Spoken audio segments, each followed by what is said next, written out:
It is the most powerful S-rank creature in the entire game. Any enemy that approaches within just a few meters disintegrates in a deadly explosion instantly. However, a man appears before it, remaining completely unharmed, and even manages to make the demon fall in love with him at first sight. So much so that, when the demon, blinded by passion, is ambushed and split in two, its gaze never leaves the man. Turns out that the man, named Xia, is the demon king she speaks of.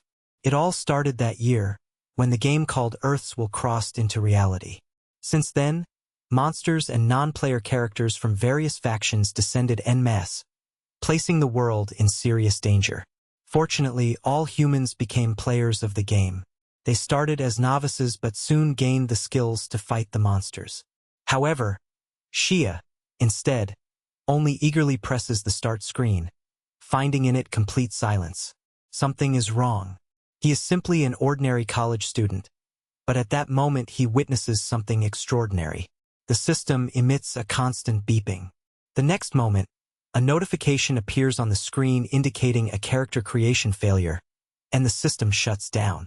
When that happens, Xia recalls that he couldn't even equip a simple wooden staff, didn't gain experience, didn't level up, and couldn't open his status panel either. Despair completely overtakes him. Ordinary humans cannot survive in such a dangerous world. What should he do at that moment? From somewhere, a soft laugh is heard, but deep inside, Xia keeps hope. The situation is what it is. He decides to find a safe place to hide first. He opens his backpack and sees that he only has a few basic potions left, and he remains thoughtful. Maybe he should head to the safe zone, or perhaps ask a nearby player for help to get a shield. Just then, something unusual happens in the sky behind him. A thunderous roar echoes through the air. In the next fraction of a second, a terrifying figure appears behind Xia. He is surprised. Is it perhaps a field boss? When the smoke disperses, Xia can clearly see who it is. It's Balal, the first of the demon lords. She is a level 97 creature, an S-rank monster. How could he have found her? She wears very little clothing, which appalls him. Xia quick snaps a photo with his phone. At that moment, Balal looks around, as if searching for something. This must be where the Demon King has descended, he thinks. Observing the nearby convenience store, Balal excitedly pulls out a portrait. She had drawn the Demon King, who appeared in a prophetic dream. Looking at the figure in the illustration, she feels completely captivated. What a beautiful face. I can't wait to meet you. But at that moment, some nearby adventurers interrupt their concentration. They have no idea why such a powerful boss appears right in their path at the start. Balal doesn't give them time to react. This proves to be quite unfortunate for them. In the next instant, she activates her skill, Absolute Domination, which extends for hundreds of meters with her at the center. Their bodies erupt in a deadly explosion within seconds. Witnessing the scene, Shiri is paralyzed with fear. He sharply covers his mouth, afraid that his breath might be detected by the enemy. However, Balal continues to sense him, and someone who has survived that attack approaches him directly. At that moment, a golden light suddenly appears, rushing like lightning toward Balal. She leaps to the side, and right in front of her materializes a figure. Balal, still so violent, the figure says in an ironic tone. The one who crushed the ground earlier has no right to talk that way, thinks Balal furiously. Immediately, she roars in rage, and the figure reveals himself to be Roland, the mightiest warrior of humanity, known as the hope of his race. Balal points a finger at him and demands, "What are you doing here?" Roland responds calmly but firmly that he is there to ambush the newly born Demon King. The prophecy showed a vision, but he is not sure if he has arrived exactly at the right place, so he begins to inspect the surroundings. Suddenly, his eyes land on a nearby convenience store. "It seems this is the place," he mutters to himself. But Balal, with her protective spirit, enters berserk mode, ready to defend the Demon King at all costs. She fiercely swings her whip toward Roland, who quickly dodges. Without wasting time, Roland summons his weapon and prepares for battle, while Shuai, hiding behind a rock, questions his own existence, asking himself, "Who am I?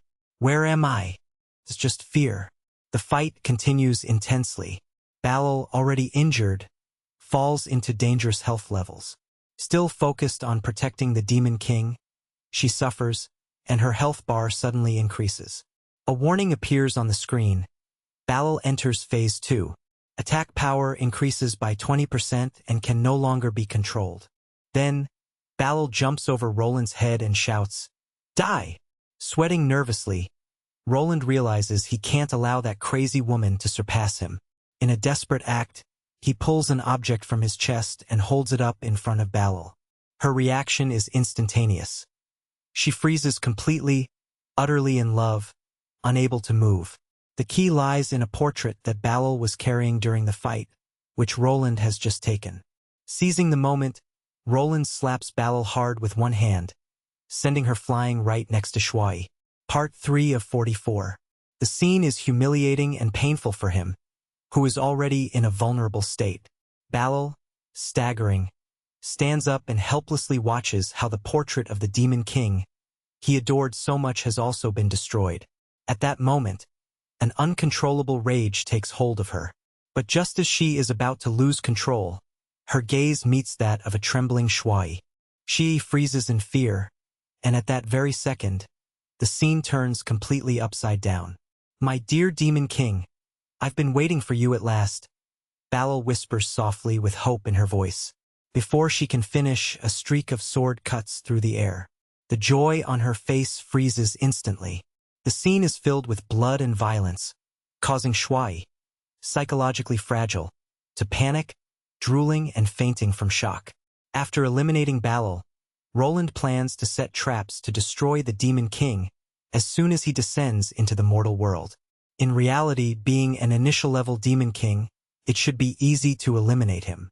While searching for the exact spot to trigger the ambush, he suddenly encounters Shui, collapsed on the ground, clearly showing that his presence at that moment is deadly. Roland froze in place, as if the air around him had solidified. When had the Demon King descended? He appeared behind him in complete silence. Immediately, Roland activated his perception ability, but couldn't detect anything. Then, he decided to enhance it to the maximum, raising it to level 39. After this upgrade, he managed to sense the target, although his level was in the 4 digits. The enemy's presence could not be detected under any circumstances, nor could his health, exceeding normal limits, nor his condition. The opponent's title was World Destructor. At that moment, an unprecedented fear overwhelmed Roland's entire body. Even now, although his health was low, if he had been at full capacity, he would have had only one option: death. His perception of his own life flashed before his eyes quickly. He watched as Shia slowly got up, and only one idea echoed in his mind. "It's over. This is the end." Large red flames began to gather in Shiai's hands, and Roland thought that the demon was quietly saying, "Foolish human, how dare you harm Bile? It's over. The Demon King is furious and the world will be destroyed." However, what truly appeared in Shiri's hands was a bottle with red liquid, a simple low-level beginner healing potion. This scene completely astonished and confused Roland, who felt paralyzing terror. Shiri scratched his head uncomfortably and shyly commented, "Your health is very low, but this is all I have. If you don't mind, would you like to drink it?" Roland looked at the bottle in his hands and thought to himself, "This must be poison. He wants revenge for his subordinate." Part 4 of 44. He could kill me in an instant, but instead he deceives me into taking poison. Surely he does not want me to die so easily. Then, I started to imagine myself suffering in the midst of a deadly poison, fighting for my life in a desperate situation. What a vile demon, I thought with contempt for the Demon King. Looking at the bottle, I hesitated for a moment. Should I drink or not? If I didn't, he would probably kill me soon. Pretending to be ignorant might give me a small chance to save myself. Then, I activated a boost for my tribute, took the bottle and took a sip. My health increased by 50%. It was just a basic level healing potion. Shi apologized innocently. "This is really all I have in my inventory. Roland clutched his chest as if he'd just escaped death by a hair, feeling like he had been given a mortal fright. The vile habit of the Demon King to toy with him filled him with rage and disgust. However, Shi, even though it was only a beginner's potion, exclaimed enthusiastically, "At least you're no longer in critical condition." Hearing this, Roland stopped and checked his health bar, noticing that the apparent recovery seemed real. Acknowledging the reality, he asked tiredly, "Tell me, what are you really after?" Shi stroked his beard thoughtfully and revealed that there was a question he had wanted to ask for a long time. "How can I reach the nearest safe zone for beginners?" Roland was immediately surprised, hesitating whether he had understood correctly. But Shi, at that very moment, started talking to himself. You know, that place where low-level characters without combat ability can learn and grow slowly. It seemed he understood their intentions, and then Roland began to realize that the demon planned to infiltrate that safe zone. That was where all the new adventurers gathered, too vulnerable at his mercy. It was clear that the Demon King wanted to eliminate them all in their moments of weakness. How perverse, he thought with contempt for his enemy. Do you think he would betray those who trust me just to save himself? At that moment, Roland decided to risk his life and guided Xia toward the safe zone, trying to calm himself. After all, I am humanity's irreplaceable hope. Thanks to you, who is a good person.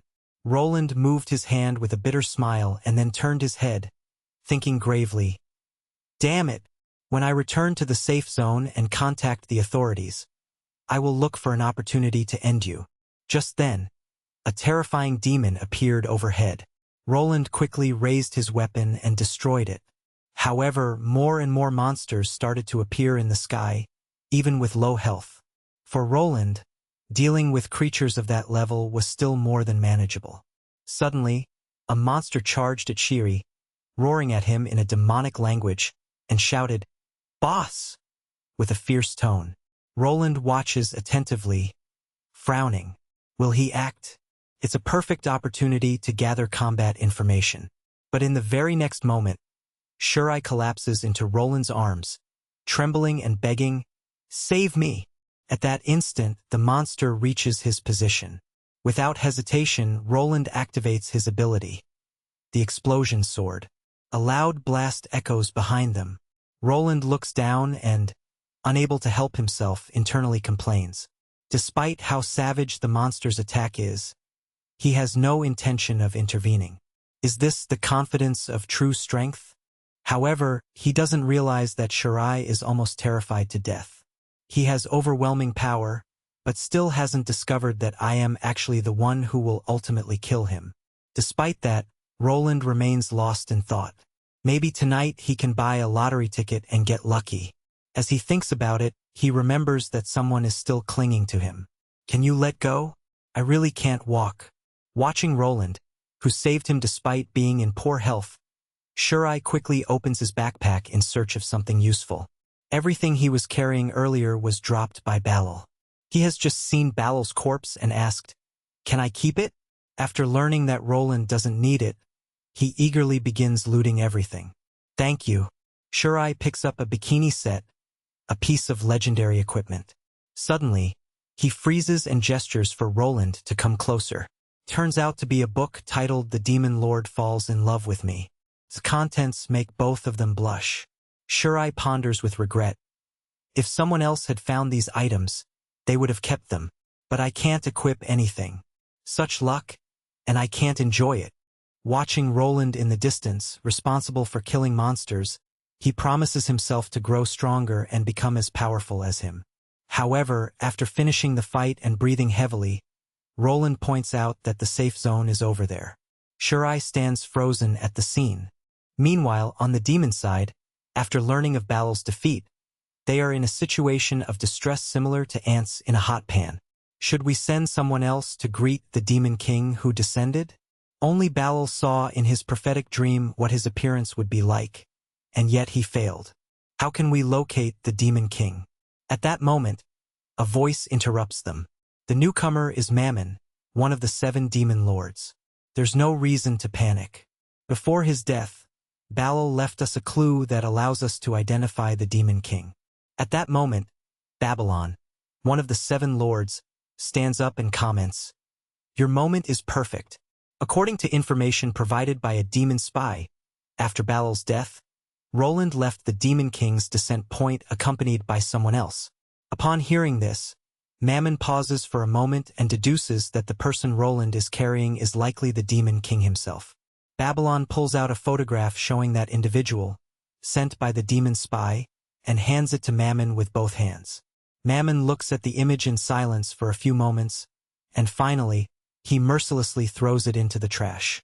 It's a relief, at least for now, because the Demon King has not been captured by Roland and remains safe. Time is pressing. We must gather all available forces immediately. The priority is to locate the Demon King as soon as possible. Meanwhile, Shea observes the crowd with an unstoppable smile. For him, this is a safe zone. The number of people there is enormous. Roland, noticing his expression, feels a desire to laugh. Shea's performance is truly masterful, but he cannot imagine what awaits him next. The entire university city of Kangchi is a giant trap. It is protected by gods and equipped with a system called Burkong, which can seal the abilities of all monsters in that area. Even the most powerful monsters are caught, turned into prey with no way to escape. That is the rule of the game. Once someone enters the safe zone, they become vulnerable. At that moment, they can be destroyed. Arrogance and ignorance lead to death, and following the prophecy, I will be the one to lead the players in ending the Demon King. Just then, an NPC passing by remarks aloud, "Is that Roland, the Demon King exterminator? I never imagined that the Supreme Roland would visit us. It's an honor. I heard you participated in monitoring the Demon King's birth point, trying to get rid of him at the root. Have you succeeded? Have you dismembered him already?" These words nearly make Roland lose control of his bladder. He quickly orders the NPC to stop talking. But the NPC seems to not understand the threats. Only now does Shea realize that this is Roland's mission. Seeing that Shea doesn't understand, the NPC begins proudly explaining who Roland is. He is the hope of humanity. The prophecy states that it will be he who will defeat the Demon King. At that moment, Roland is sweating profusely, terrified to the extreme. Then, another NPC approaches and says, "Lord Roland, Burkong has already been completed in the safe zone. By the way, Shea, do you know what Burkong is? Right?" Before he finishes, Roland interrupts him, completely distressed. He is on the verge of losing control. He thinks the world could collapse at any moment. Shea's envy grows as he watches this scene, because Roland's relationship with the NPCs is enviable. After scolding the two characters, Roland tries to persuade and deceive Shea into approaching the system zone. At that moment, Shea still dreams with hope. It would be wonderful to become a hero, just like him, strong and with a good heart. Unaware, the kind person in his thoughts plans to bring him down. Only one step remains. When he crosses that boundary, it will be the victory of our just forces. Shirai reaches almost the limit of the barrier field, but Roland forcefully pushes him forward, shouting, "Flock of birds, activate and experience the powerful internal force of the system." Shirai is surprised, but what system power is he talking about? Inside the barrier, Shirai seems to be perfectly fine, though Roland is paralyzed with shock. How can it be that Shirai exists in such a way that not even the system can constrain him? When Shiai enters the safe zone, the Guardian Group, which protects the entire city, emits a strong red light. Shirai's power is so intense that it barely withstands it, quickly forming many cracks in its structure. Everyone in the safe zone feels it, filled with fear and curiosity, wondering what happened. One of the NPCs comments that perhaps the server experienced a brief delay, a lag. Another NPC quickly tries to calm everyone. "Don't worry, it's just a minor interruption. This is our safe zone, and as long as we are within its range, we are protected under the watch of the Guardian Group. Only he, Roland, the strongest warrior in the world, truly knows what actually happened." Without a word, he transforms a divine artifact of the system into the words, "I love you." Could this be the difference in power? Seeing that his face is not looking very healthy, I offer words of encouragement. It was just a lag. Don't worry. Thinking that he got scared so suddenly, I find him adorable. Roland, please recover. You who are humanity's hope. The journey has just begun. But inside him, it seems an obvious mockery. Unable to bear it, he asks me what I truly want. I thought he would give me instructions for my initial missions, but instead, I express that I desire a small favor, to live in the safe zone, as I still need to learn crafting skills. Roland thought I would ask for something terrible, but it turns out I only want to learn those skills. Isn't it true that you, Roland, are the hero who will guide players to defeat the Demon King? In reality, my childhood dream was to become a hero. However, due to a mistake in my account, I can't level up or equip items. Since fate made us meet, it seems it doesn't want me to leave. Even if I choose to develop my path in crafting, I must strive to become a hero. Are you willing to guide me on that path? Roland, surprised and speechless, seems disturbed. Is it necessary for me to act in such an elaborate way? In the end, he has no choice but to accompany me to teach me crafting skills. But the NPCs warn that this skill is very costly. Seeing the balance in my backpack, their attitude completely changes. They are surprised to see that I have enough money to learn the skill, but quickly realize that I still have a long way to go to reach the necessary proficiency. With so many gold coins, it would be better to invest in equipment and level up more quickly. I am ashamed to admit that I cannot level up or equip items, so instead I turn my gaze to Roland, hoping for some response. Roland thought, not only am I humiliated by the Demon King, but now he wants to ask me for money. I would never be so pathetic as to fall for that, would I? However, he couldn't give up because he still represented humanity's hope and he couldn't die so soon. So he took out all the money he had and handed it to me. But the NPC indicated that it still wasn't enough.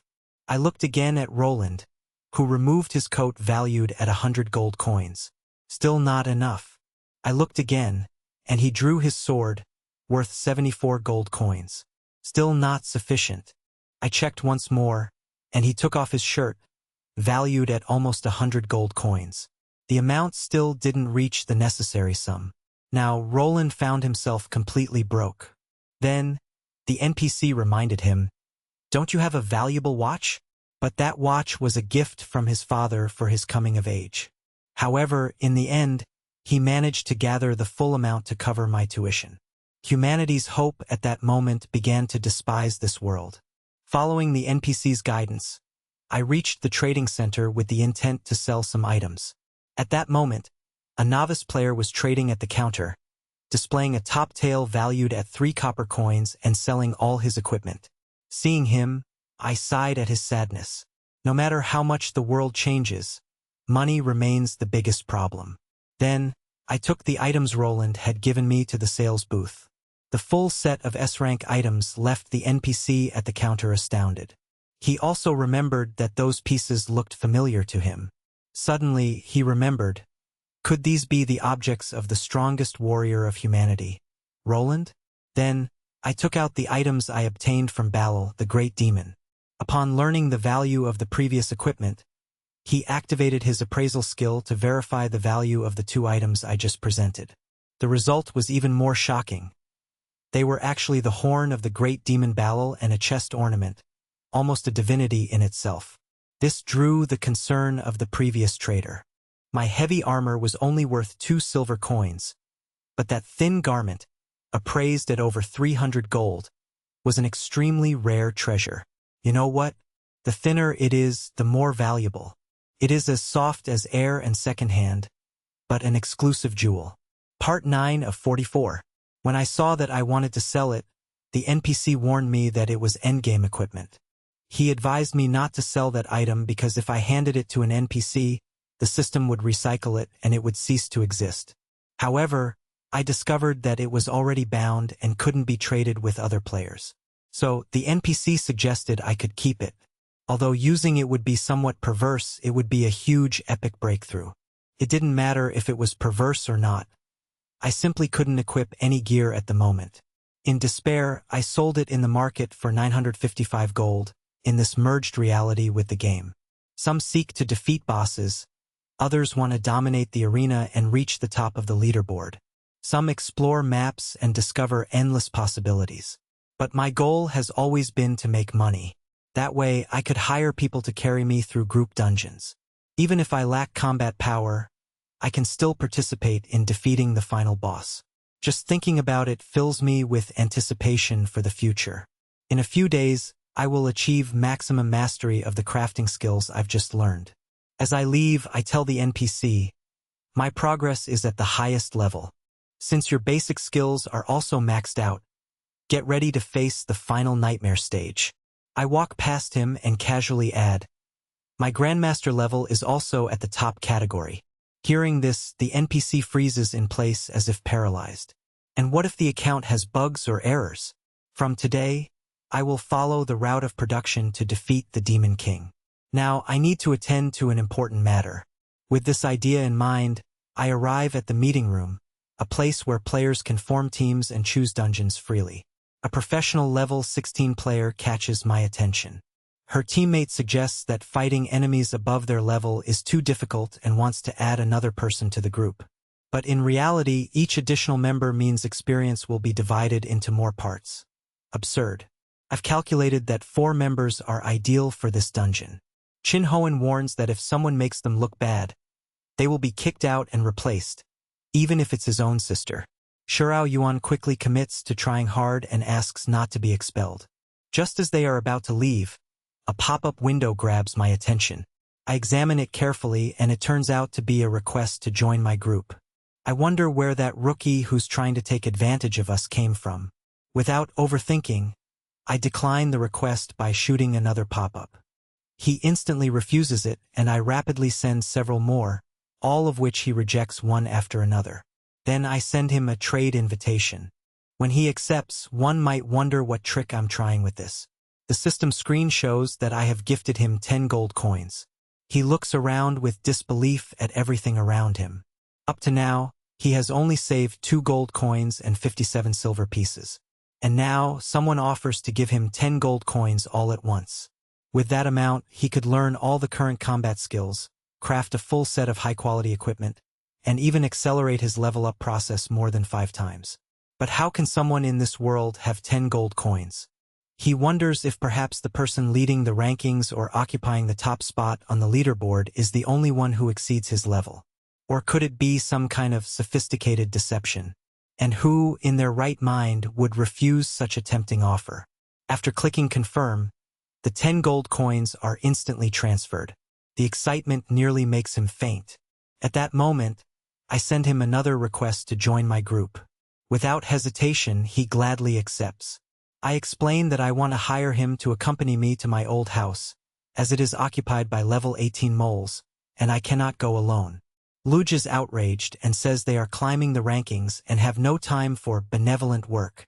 Shin Heron immediately rises and criticizes her for her attitude. He asks when it became that someone like her became so insensitive, emphasizing that a professional team needs to move forward with empathy and compassion. At this moment, Luge can only feel that the person in front of her is completely unrecognizable. When leaving the hall, she can't help but wonder why they think it's worthwhile to perform such trivial tasks as a team. Chin-ho quickly opens his backpack, clearly showing his remaining balance. Seeing the large number of gold coins inside, she is paralyzed in surprise. Did the novice just give away all his fortune? That indicated he possessed a valuable treasure, far beyond 10 gold coins, which he needed to recover. Chin-Heron's mission was to ensure he obtained that object. After hearing the plan, Shirao Yuan hurried to catch up with them. Chin-Heron's strategy seemed to be to rob and kill if necessary. Luge did not oppose, while Dark Current stated that as long as they gained, he didn't care about the process. Shirao Yuan tried to intervene, but no one paid attention. Soon, after dealing with the small threats around, the group reached the building where I lived. I told them my house was on the 6th floor. Chin Horan firmly assured me he would accompany me there to protect me at all times. I walked toward the 6th floor, leading the center of the group. Suddenly, Shirao Yuan stepped ahead, pointing anxiously, "Something's not right here." Since we entered the building, That strange feeling hadn't left me. With the company protecting me, we quickly reached the door to my apartment. Just as I was about to take out the key, Chin-horan also drew a knife and positioned himself directly behind me. At that moment, a huge mutant rat fell from the ceiling, drawing everyone's attention. Without hesitation, everyone immediately backed away, stunned by the appearance of an A-rank creature in that place. As the group's leader, Chin-horan counted those present and noticed with alarm that I, the employer, had disappeared into the crack opened by the monster. I was trapped inside the hole. An uneasy silence followed. The boss could fall and die there. Hearing this, Dark Current rushed toward the crack, intent on saving me. Chin-horan tried to stop him but was too late. Although it wasn't strictly necessary, it was clear they should first confront the beast. Generally speaking, 3 players could barely manage to defeat a similar level A monster. However, we had a chance if we took a big risk. The best option under the circumstances was to retreat. But, to our surprise, the monster did not attack. It turned out that it had only caught the scent of the Demon King and was urgently searching for its source. Eventually, the monster realized that the creature it had knocked down was the Demon King himself.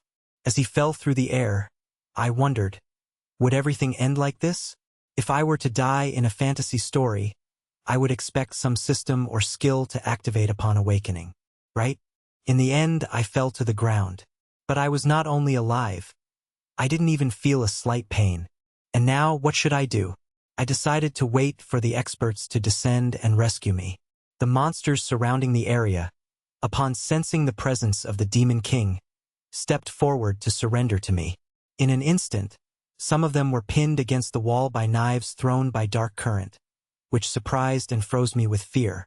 Immediately, I raised my guard and asked who that presence was. To my relief, it was Dark Current, having descended to rescue me. I discover that at the same spot where I fell, there is a barrier of the system's air that cannot be climbed and can only be accessed via the stairs we came down. He also asks me to go ahead of him. He argues that, as an assassin, how can he walk at the front? That way, nothing would be mysterious anymore.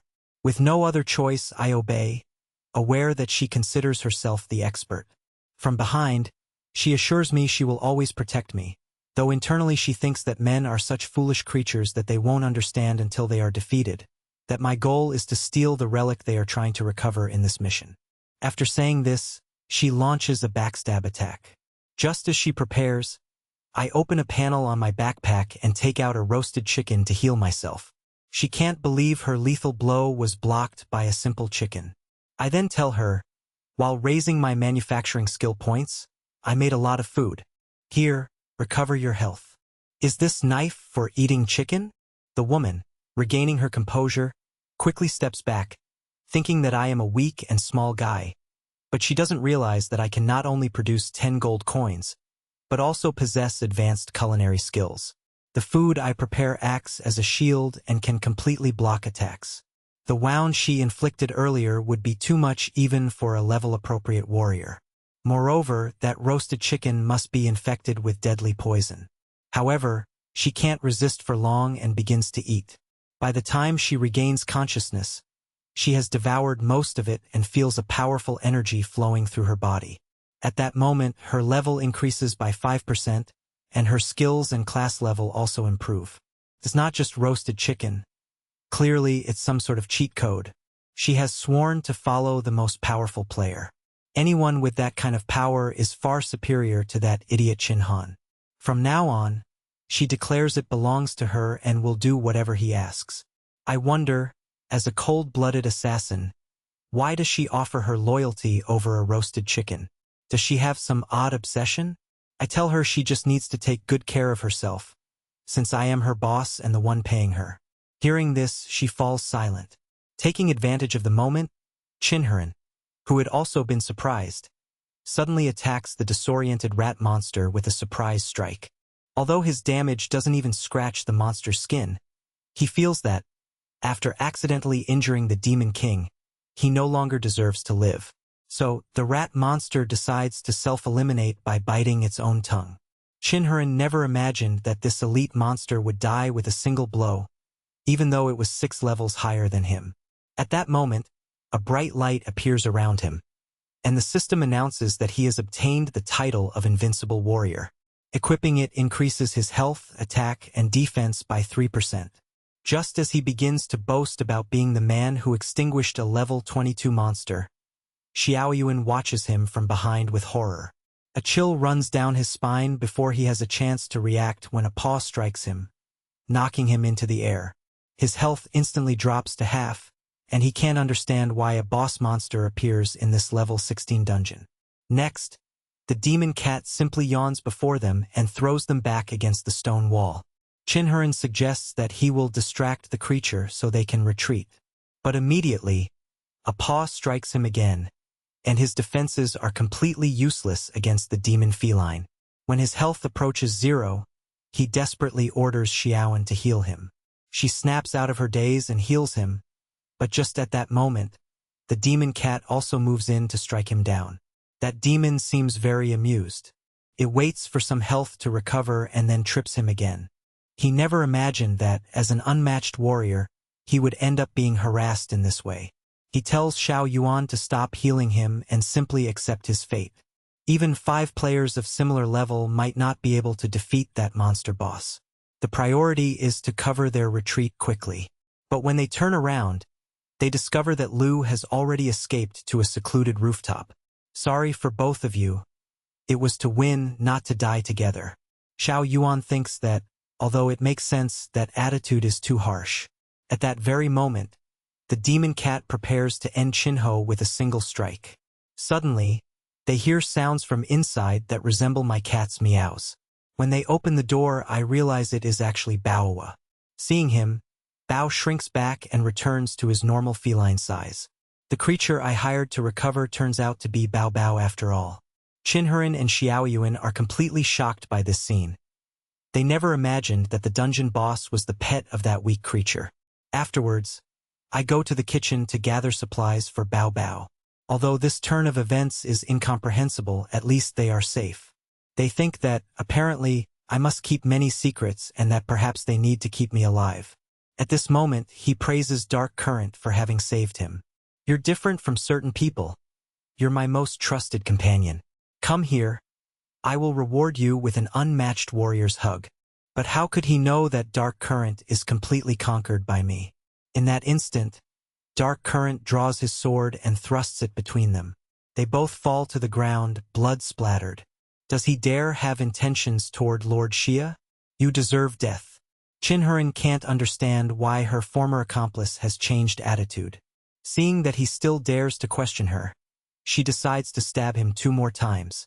You have no idea what kind of being you've offended by bringing Bao Bao out. Finally, he realizes that the treasure that those people so coveted was nothing more than my cat. In his heart, he considers me his master, so he bows to Bao Bao and says, "From now on, we are colleagues." I think this woman's attitude towards the Chinuabu is too severe. When I turn around, I see Chinhurin and Luju lying on the ground, with their intestines spilled everywhere, not knowing what happened. I am in shock. She explains that she went out, saw them badly injured, and wanted to end their suffering. Suddenly, Chinhurin sits up and yells. He still had 2/3 of his health. Without a doubt, it was a serious wound. Dark Current's entrails are now exposed, hanging hopelessly, a terrible sight.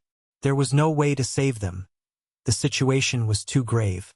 Xiao Yuan quickly moved to try to heal them, but the wound was bleeding so intensely that healing was useless, as Dark Current had infused his weapon with a lethal poison before the fight. Chinhoan wondered whether his position as second in the human ranking would be enough to survive the disaster. At that moment, it seemed that nothing could prevent the inevitable outcome. Without wasting time, I took out bandages crafted with my highest level skills. Without hesitation, I said, "Let me try." Both of them, on the ground, were stunned as they watched the bandages in my hands. They were a set of bandages with a superior level ghost pattern, capable of restoring up to 36,500 hit points in just 8 seconds. Additionally, the first aid skill, which is the most expensive to improve in the early stages, allowed a single bandage to heal what 5 classes of similar level healing could do together. These special bandages could also fully restore the health of a level 80 tank. However, in the early stages, resources for fabric were extremely scarce, making it difficult for most to have enough to upgrade that skill. That's why I believed that survival in this world primarily depended on staying alive. Therefore, I prioritized developing the first aid skill. While I spoke, I prepared to hand them the bandages. Eventually, Chinhurin realized how foolish her initial idea had been. She thought that someone who easily produces 10 gold coins, turns a dungeon boss into a pet, and masters the first aid skill, could have malicious intentions toward me. Dark Current's original aim was to prevent me from helping them, but I sensed that my only interest was to heal them, only for me to keep killing them over and over, a strange obsession she enjoyed. Both trembled on the ground, stunned by the situation. When they became completely immobile, I held up the ghost bandages and told them they didn't deserve such special bandages. But what is more important in this world than life? My words moved them to tears. Then, suddenly, I received a trade request. I didn't plan to charge them, but upon insistence, I decided to accept. I took all their money, ensuring that now, stripped of their resources, I wouldn't let them die. Without further ado, I applied the ghost bandages to both of them. They felt a mysterious energy enveloping them, perceiving that these bandages not only healed wounds, but also seemed to purge their corrupt, dirty souls. The cost, all the money they had on them. Strangely, their levels increased by 5%, and their classes also advanced. They not only recovered their health but gained new skills and levels, as if certain game modifications were hidden within these special bandages.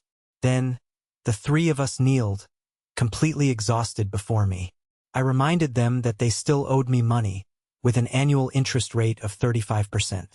Dark Current thought I was trying to dominate them with predatory loans, but that strategy was as dirty as it was thrilling. When we left the apartment, the system announced that our team had cleared the dungeon, becoming the first in the world to do so, and broadcasted the news on the global channel. I froze in shock, then turned to them and asked, "Did we just enter a dungeon?" Chinhurin didn't know what I was thinking and simply responded, "Yes." He then added, "Didn't you imagine the dungeon boss as a pet in your mind?" The news quickly reached Roland, the best fighter among humans. As he looked at me closely, he noticed my name and was utterly baffled. He couldn't understand why the Demon King had cleaned his own dungeon. When we returned to the safe zone, a crowd had gathered because we were the first team in history to clear a dungeon. However, they soon recognized Chinhurin, the second highest ranked player on the leaderboard. He is a professional player who dominated multiple top lists and won the championship 3 times at WCG. Hearing this, Chinhurin confidently displayed the title he earned in the dungeon. "You have a good eye, but winning in the dungeon wasn't an achievement of mine," he said modestly. He prepared to introduce me, but before he could speak, a powerful cry interrupted him. Dark Current, alert, asked who was approaching. As the crowd parted, Lord Roland appeared. It seemed he had come to congratulate us on clearing the dungeon, although in reality, he almost revealed too much by showing himself so openly. If the Demon King's mask were publicly exposed, everyone would fall silent. It seemed that, once again, humanity's hope had saved the world. He paused for a moment and explained his purpose. "You players are extraordinary. On behalf of the NPCs, I grant you the highest honors and congratulations." Then, he took out his small whip and ordered, "Valiant warriors, follow me, please. I will personally award you medals." Seeing that he only took the 4 of us in person, I understood that I hadn't done anything and had simply paid for their contract, so I probably shouldn't receive a medal. Roland led them into an alley and, striking the wall, said sternly, "Do you want to die just to feel what it's like?" This scared Chinhurin, who thought that humanity's hope was that kind of personality. Then Roland explained the entire situation seriously, finally saying, "My identity is unusual. Not even you, NPCs, can see your level in the class." He responded firmly, "It's not that we can't see it, but that you don't have one. He's not a player." Everyone was surprised. If he's not a player, then what is he? Dark Current asked quietly from behind. She revealed, "A demon." Everyone turned their eyes toward Dark Current. To possess such power that challenges the sky, one must be a high-ranking demon. Roland did not expect this silent girl to have such wisdom. You're right, she affirms, but she's infinitely more terrifying than an ordinary demon. In fact, her true identity is that of the Demon King, the entity ruling over the entire demon race. The other three, besides Dark Current, show great surprise. After calming down, Roland continues, we should disguise him as a weak person exploiting a system flaw. From now on, we must treat him as a weak individual. To prevent terrible things from happening, we need to act as if he were one of us. If we anger him, he could trigger an apocalypse. Now, you four occupy the top 4 positions in the ranking table and, like me, represent humanity's hope. Finally, Roland extends his hand and proposes forming a united alliance, planning to wait for the right moment to eliminate me together. After reaching an agreement with Roland and bidding farewell, Lou asks, are we really cooperating with Roland? But no, that was only to deceive the NPC. As a professional player, he knows that in this world, no one can defeat the Demon King. You, who abandoned his comrades in danger, cannot be considered a fair ally. In Lou's mind, now, as long as he wins, he doesn't care about justice or evil. Chin Hoen turns to the other 2 teammates to ask their opinion. Dark Current has long since defected to my side. She says, as long as you're truly willing to be dogs for his master, staying on their team doesn't matter. Chin Hoen remembers that Dark Current wasn't like that when she was with him before. He warns her that next time she attacks his teammates, he will defend himself. Xiao Yuan tries to express his opinion, but no one pays attention to his words. Thus, the highest-ranked human team joins the Demon King's army. Meanwhile, the Justice League learns that a team has cleared a dungeon. Seeing humanity's rapid progress, the defeat of the Demon King seems very close. A subordinate reports to the general with good and bad news. The good news is that Lord Roland has returned. It's assumed he managed to kill the Demon King and came back victorious. The bad news is that Roland also brought the Demon King back. The general doesn't understand why he would do that. Perhaps he's aiming to play some kind of exciting breeding challenge? Roland explains that the birth of the Demon King was not as predicted. He was not a baby wrapped in diapers, but a fully formed, truly powerful entity. He promises to explain the details privately to the High Command. When Roland, the hope of humanity, returns, everyone goes out to welcome him. A subordinate leads him to the communication room, where the high leadership of the Alliance is waiting. Everyone is eager for his report on the current situation of the Demon King. Roland tells them that it is a much more dangerous entity than they had thought. It can distort Bert Gang without any problem, even transforming him into a heart. Not even the divine artifact of the system seems to restrict it. But why doesn't he destroy it directly?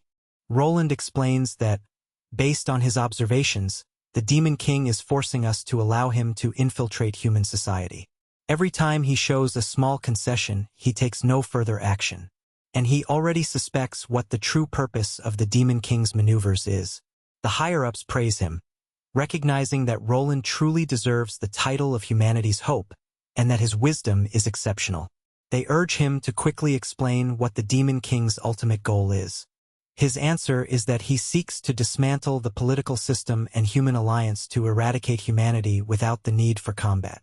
The leadership is stunned, convinced that Roland's explanation is very convincing. Even the most powerful infiltrator within the human team is already among us. Luckily, he arrived in time and reached an agreement with that team, saving the world once again. This also explains why the Demon King would destroy his own dungeon to assert his authority and draw the population's attention.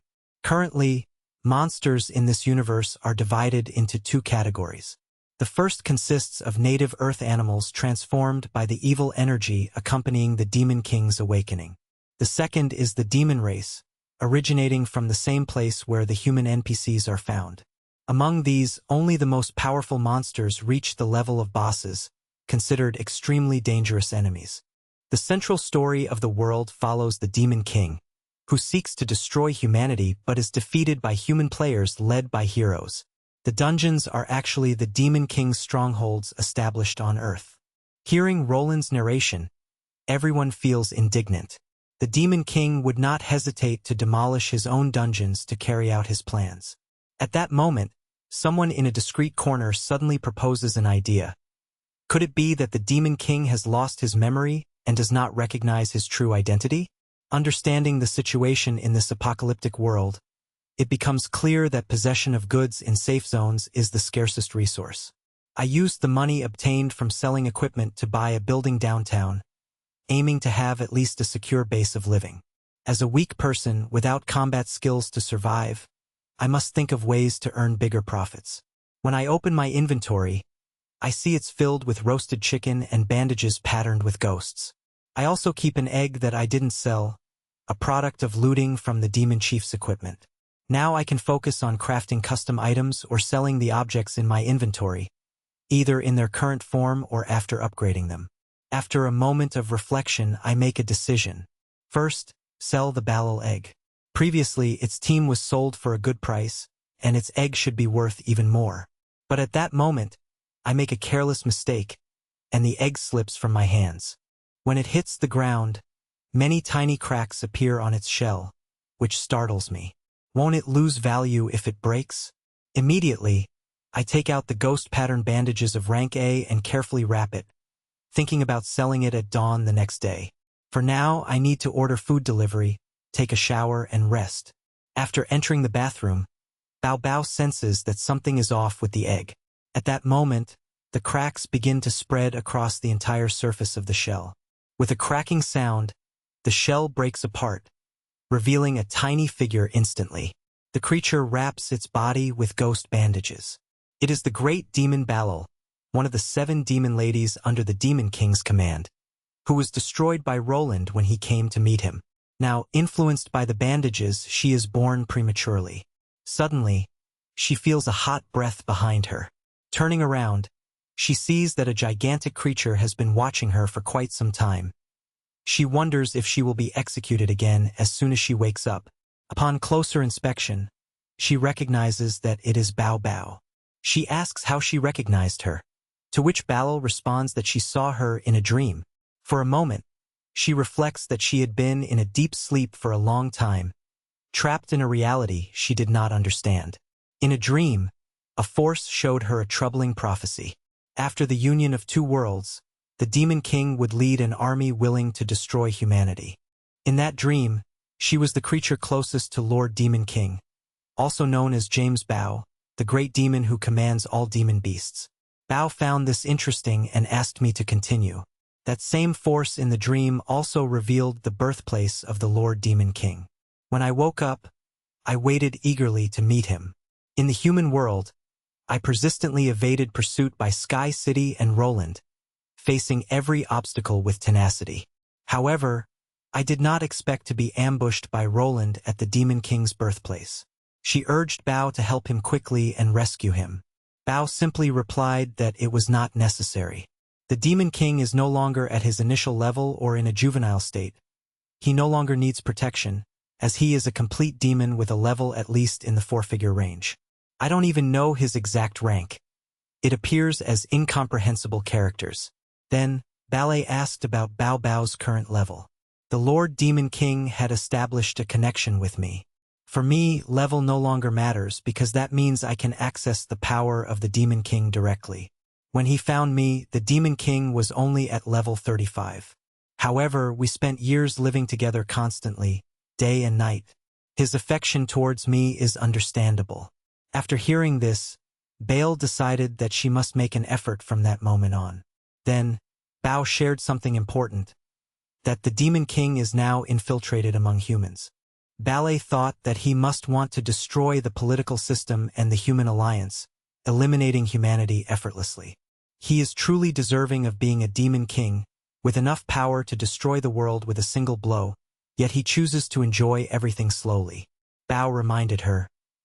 Now we must cooperate with him, pretending to be useless and weak. Upon hearing about the role-playing game, Balal became even more excited. Since the Demon King specifically rescued your egg among humans, he must have a long-term vision. At that very moment, I could almost hear voices in the room. I dried myself off and went to check. I saw a small figure next to Baba on the table. "Master, he's back," she said. After discovering that she was born from an egg dropped by a field boss, I initially thought of selling her for money. That's why I told her I had other ways to make money and asked her to explain in detail. In an instant, she began to grow slowly, her body glowing with a dazzling golden light. At that moment, outside the window, my food order arrived. Bal also returned to her normal size, riding on me. This was observed by the delivery person on the street. Then, the delivery guy confirmed that the order was correct, quickly left the food, and hurried away. I didn't bother explaining to that NPC. I continued asking Bale what effective method she had to earn money. From her, I learned that she has a special ability, which she would demonstrate at that moment while murmuring silently. Suddenly, a pair of horns began to grow on her head. She knelt on the bed and offered me 2 horns with both hands, indicating that I should take and sell them for money. Moreover, she added that her horns can regenerate on their own every day. She begged me not to sell her. I quickly stepped forward and helped her to stand up. Touching my chest, I said tenderly, "What a silly girl. How could I bear to sell someone as adorable as you?" From that moment, I decided to adopt Bale as my second pet, though she needs to eat 3 roasted chickens every day.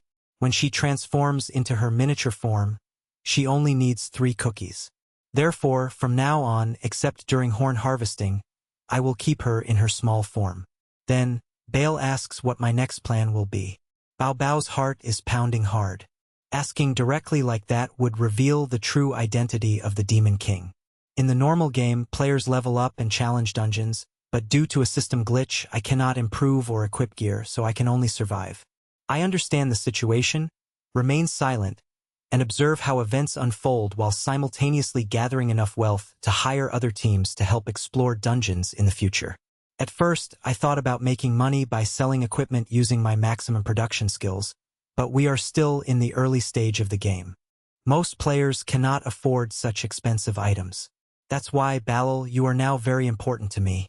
Being valued so highly by the Demon King fills his heart with joy. To me, his daily regenerating horns represent a continuous source of income. The next morning, I harvest Balal's new horns to sell and earn money.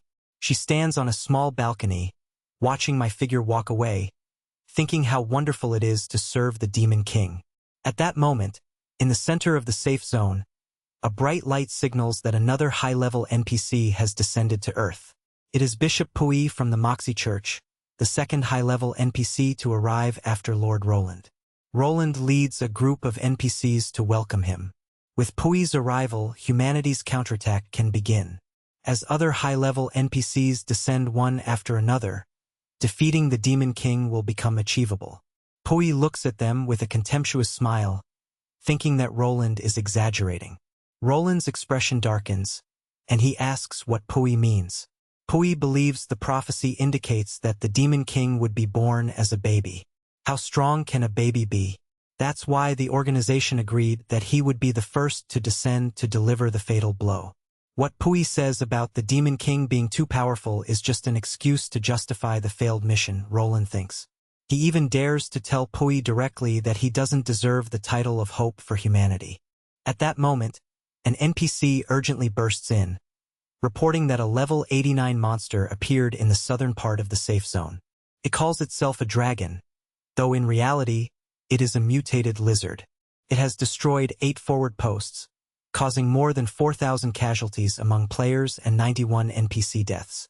It requests Lord Roland to send support immediately. Upon hearing this, Roland doesn't hesitate to depart right away. Before leaving, he warns Pui. The Demon King is thousands of times stronger than you can imagine. Just as he is about to leave, he assigns the task of tracking the Demon King's movements to NPC number 007.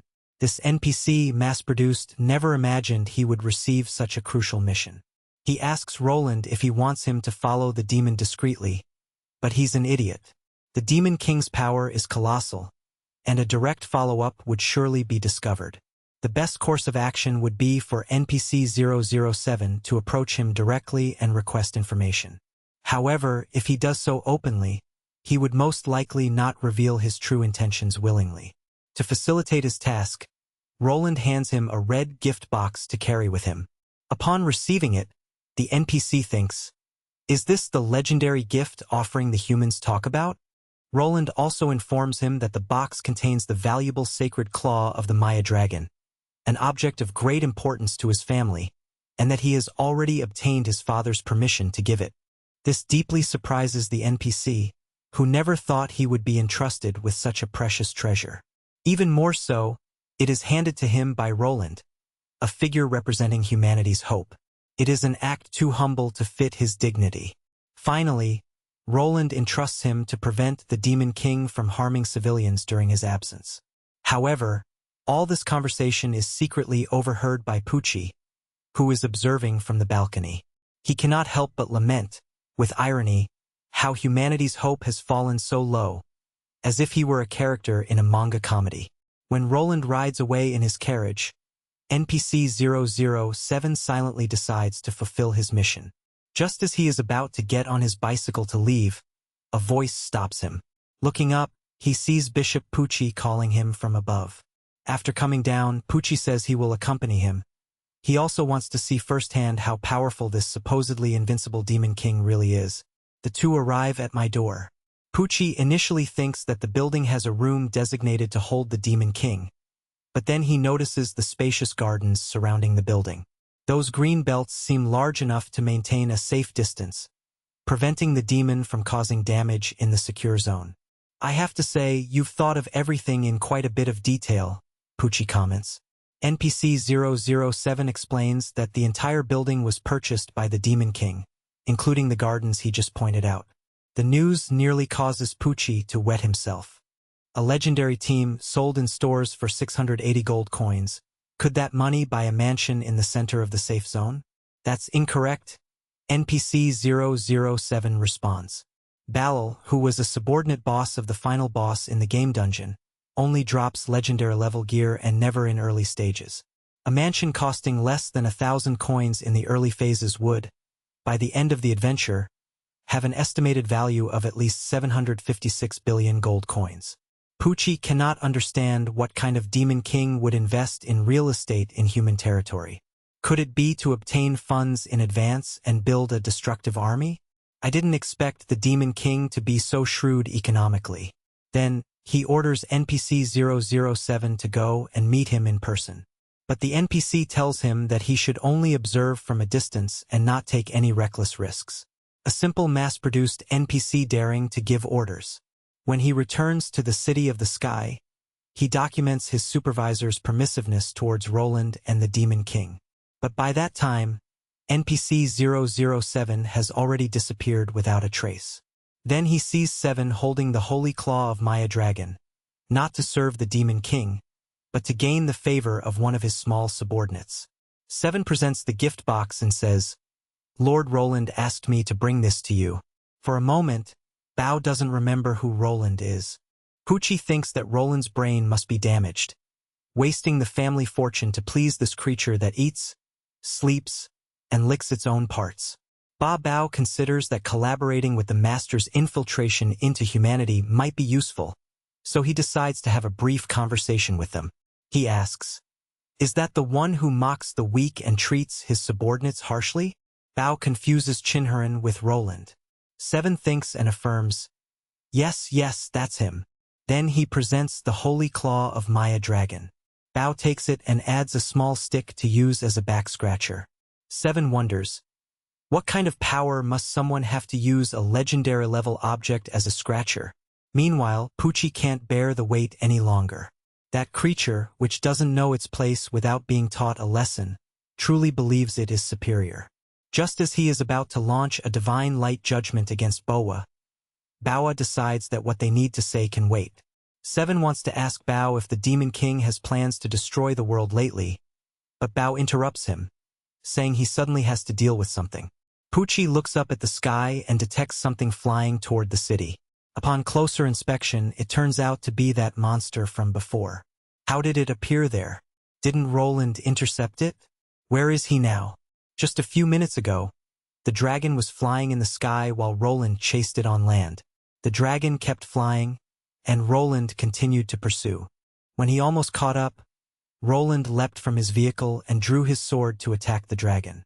The dragon, sensing this, swung its tail to counterattack. Although Roland blocked the blow, the force of the impact knocked him back to the ground. But he quickly got up and continued the pursuit. Now the dragon had already flown far away.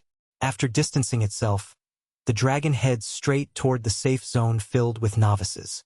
It declares that it doesn't care about the strong and only enjoys intimidating the weak.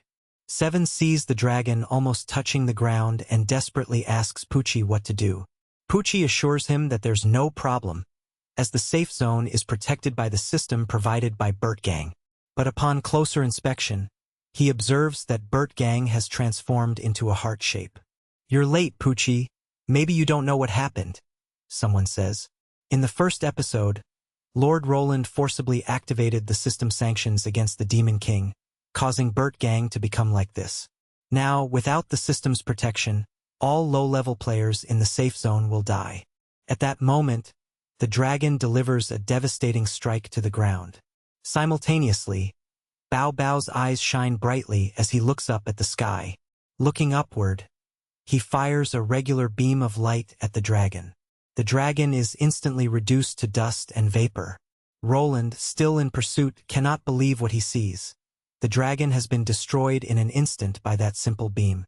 Seven and Poochie gape in amazement as they watch Bao Bao instantly destroy that level 99 monster with a single strike. After finishing, Bao Bao sits down and indicates that they should continue their previous conversation.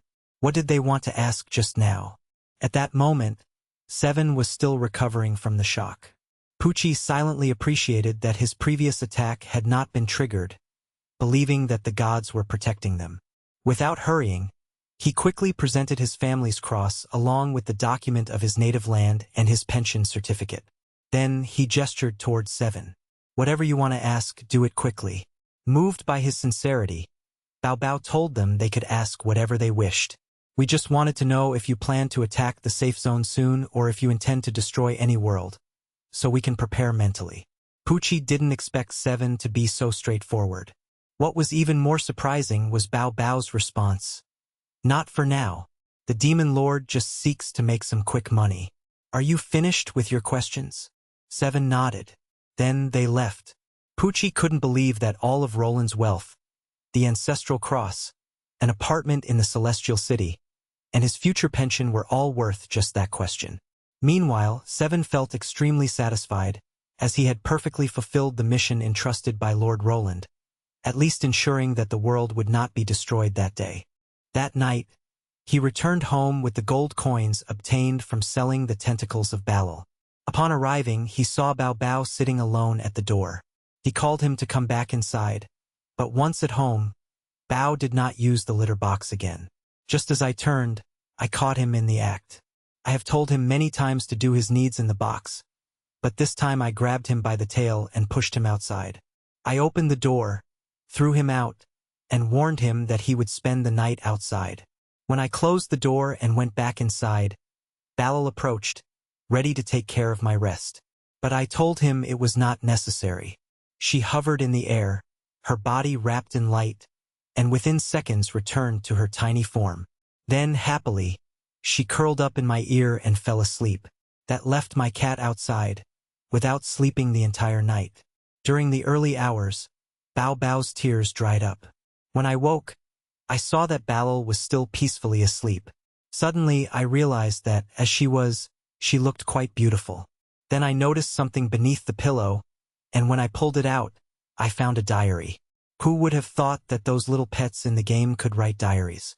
The first pages were filled with expressions of love for Lord Demon King. It seems she truly adores that demon. As I kept reading, I found descriptions of her fights with Roland, which were extremely violent and graphic. A shiver ran down my spine.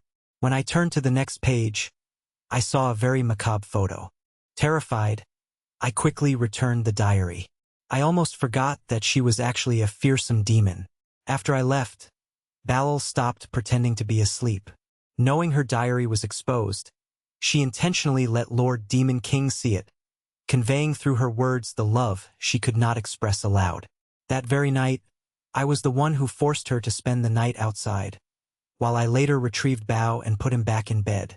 At that moment, I still considered Bao to be the best. Meanwhile, Ballet remained alone outside, listening to the cheerful voices from inside, not understanding the reason for that joy. On a nearby rooftop, the strongest human squad debated which faction to join. Lord, she not only healed our wounds but also increased our levels, attributes, and classes, achieving feats that only a cheater could accomplish. Clearly, our destiny was to become vassals of the Demon King. We carefully chose our side amidst the confusion. At that moment, Xian drew everyone's attention, pointing to the sky.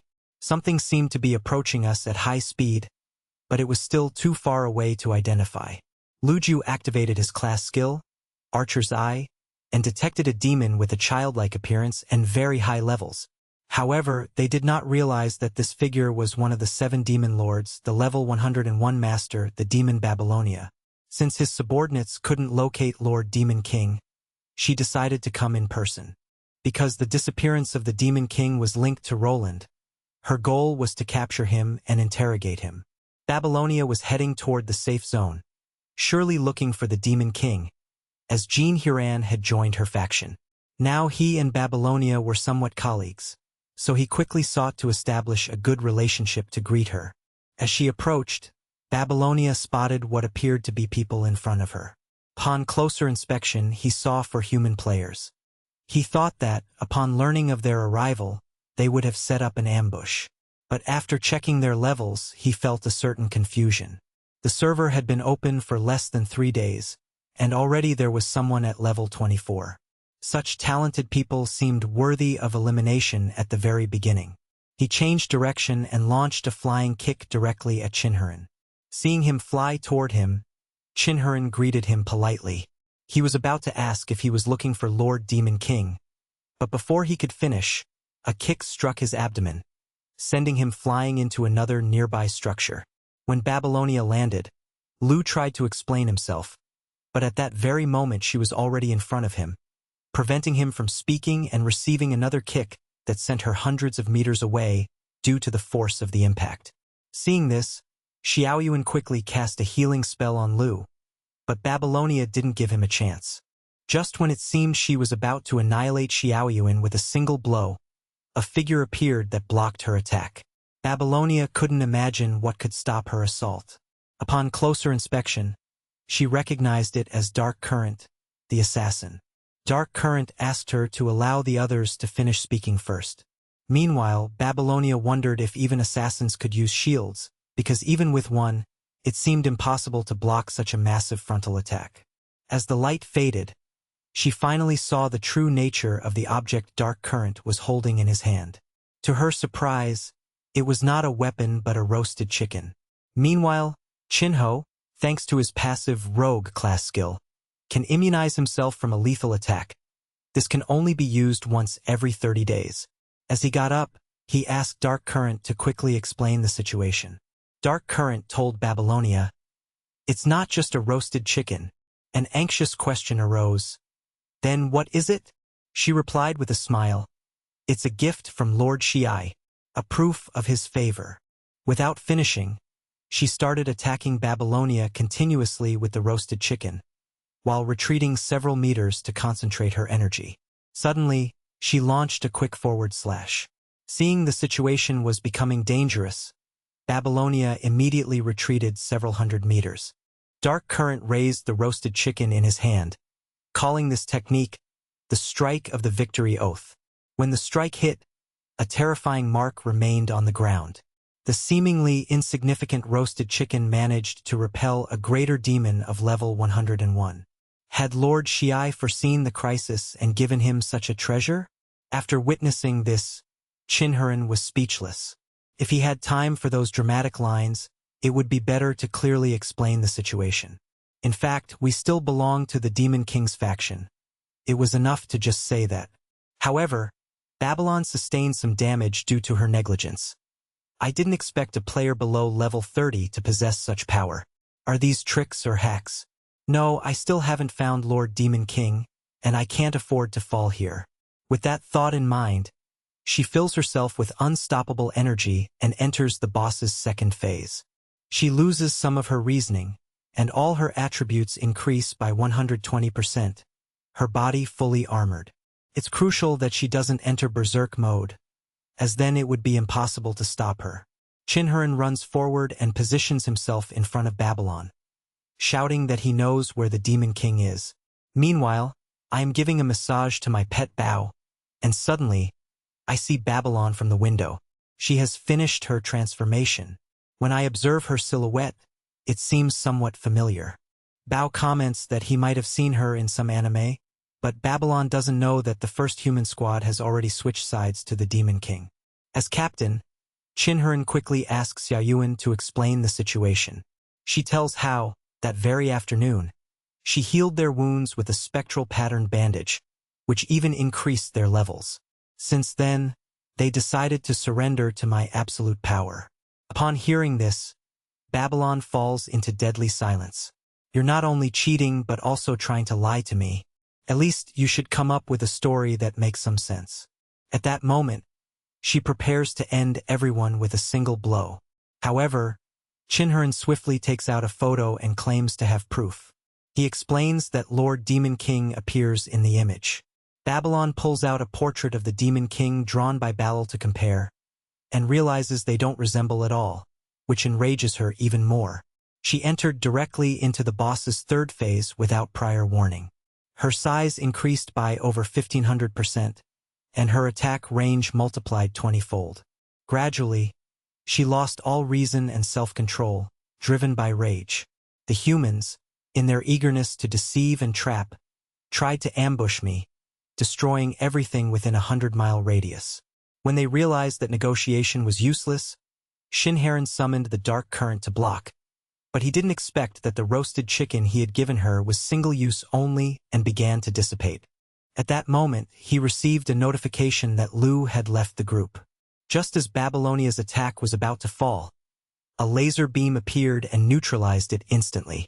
Everyone looked up towards the origin of the shot and saw that it was my cat, mounted on Balal. Bao stepped in front of Babylonia, shouting for her to stop her fury.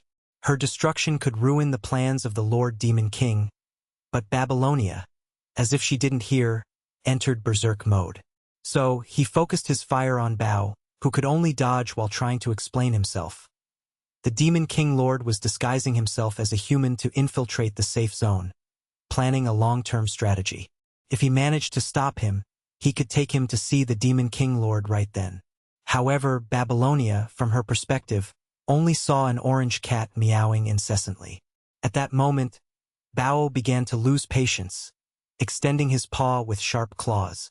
In a surprising act, he caught the laser with his own paws and reflected it back, producing an explosion that covered hundreds of kilometers around him. The shockwave even reached the center of the safe zone, but I only felt a cool breeze surrounding me. Meanwhile, I was contemplating my 12 gold coins, earned from selling horns, feeling quite satisfied. Another quiet day, really. On the other hand, Babylonia was rendered incapable of fighting, with all her abilities destroyed. Balal accompanied Bao to the crater, asking if he could hear her clearly now. With just a spark of life left, Babylonia declared that she didn't understand a word of feline language. Only then did Bao remember that he had forgotten to switch languages. He asked Balal again why she didn't remind him, but she, so engrossed in her role, had forgotten that she could speak. Babylonia, seeing that Balal was still alive, begged for help to rescue the Demon King Lord and, in the process, to destroy that entire safe zone. And, of course, to shatter everything to pieces. That attitude made me think that he truly had a reckless desire to die. Meanwhile, Chin Hoen celebrated his survival once again when Luju, who had previously betrayed and fled, flew back towards them. I couldn't help but remember that he only survived Bao's fury thanks to the intervention of the Demon King Lord back then.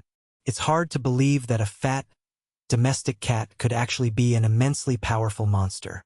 Turning around, he saw that the dark current was still lamenting having lost the roasted chicken. By that time, Bao had explained the whole situation to Babylonia, but upon returning home, I noticed that Bao had disappeared and Balal was nowhere to be found.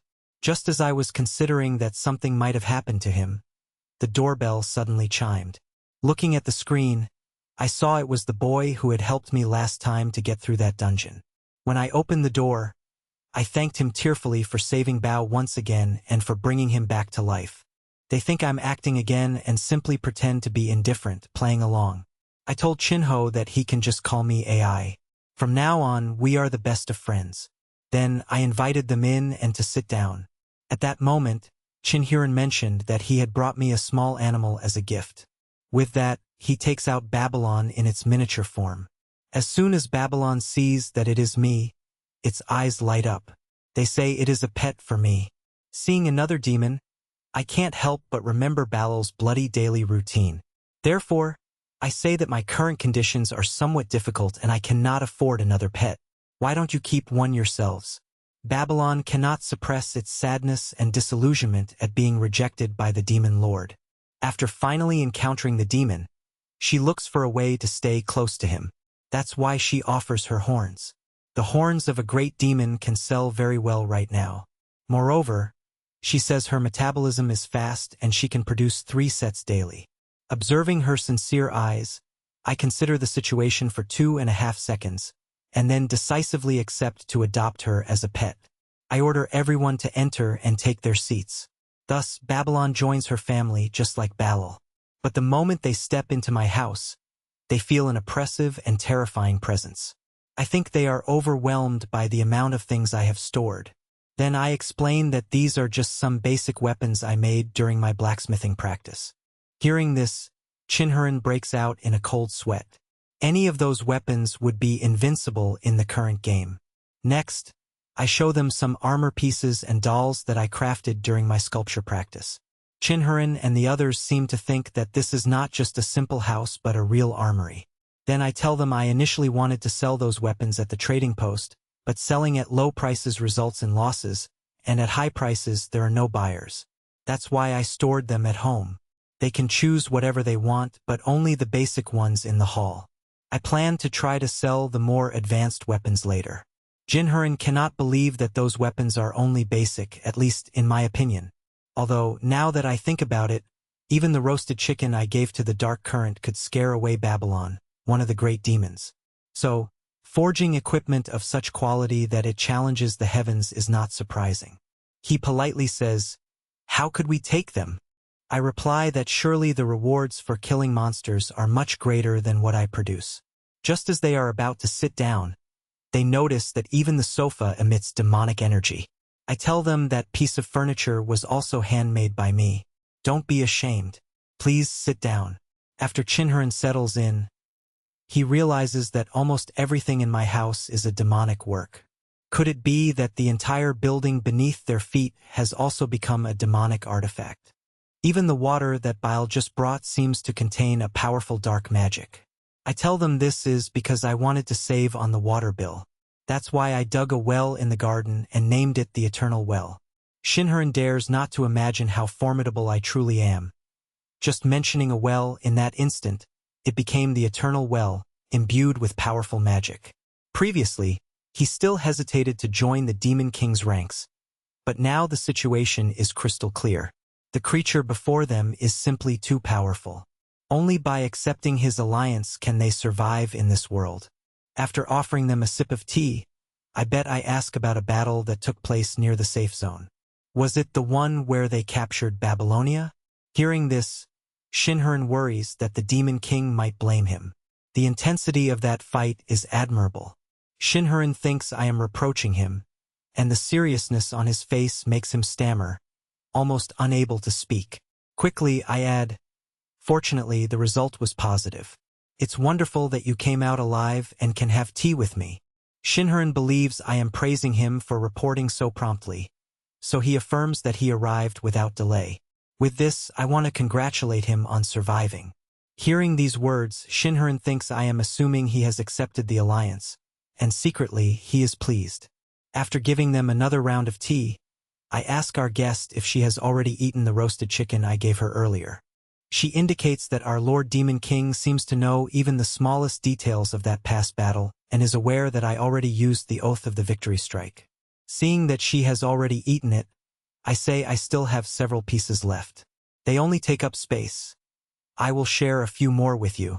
Next, I hand Dark Current 20 max level roasted chickens and distribute 20 to each of the present, so they can share those precious treasures. I assure the Demon King that I will not disappoint his favor and that I will not allow them to fail either. Chinho feels a shiver run down his spine at her gaze, fearing she might betray them at some point when she's displeased. Suddenly, the doorbell rings. From the monitor, I see it is Roland, the strongest NPC of humanity. He heard there was a small skirmish outside and came specifically to investigate. Seeing him, I quickly open the door to welcome him. Just as Roland is about to enter, he becomes vigilant inside and hesitates upon seeing Balal in my bag. He thinks, didn't I kill Balal back then? Why is he here? And there's another one, too.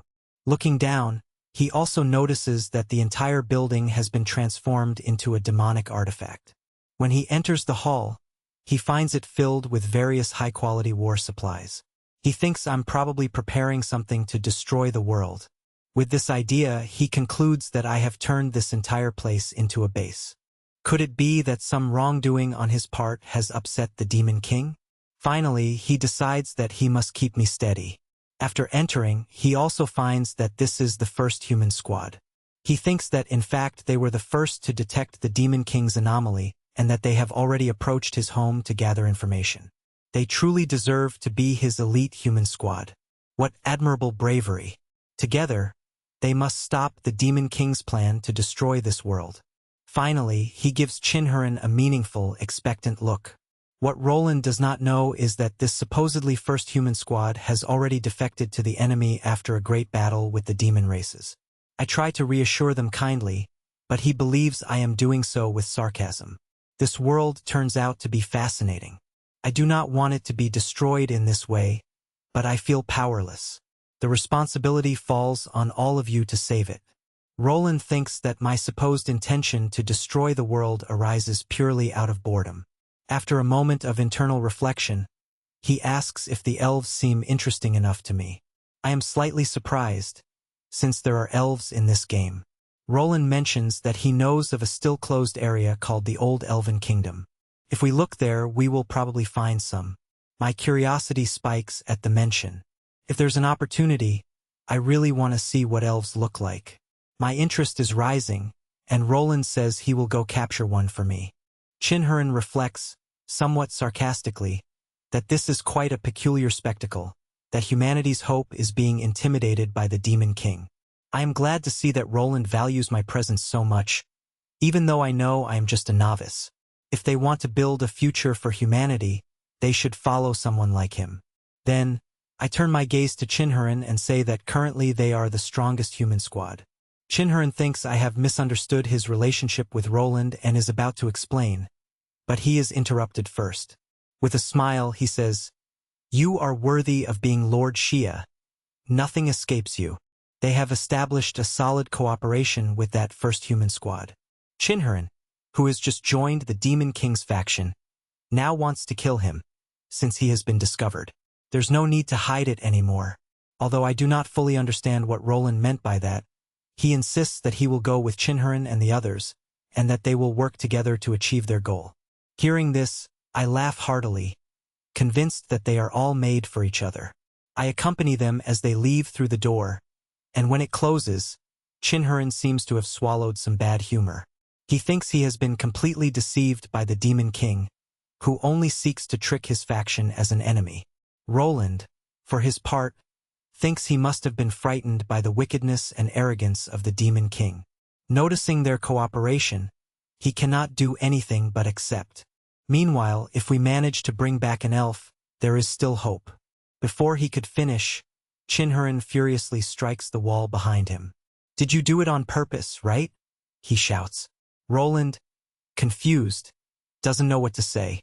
He doesn't understand where he gets the courage to speak to him like that, but Chinhurin dares because he has his own hidden strategy. Then, he begins to concentrate light in his palm, and in an instant, produces the roasted chicken he had given them earlier. What Roland doesn't know is that those roasted chickens were prepared with my best skills in production. However, he thinks he's trying to appear friendly, so he claims he's not hungry.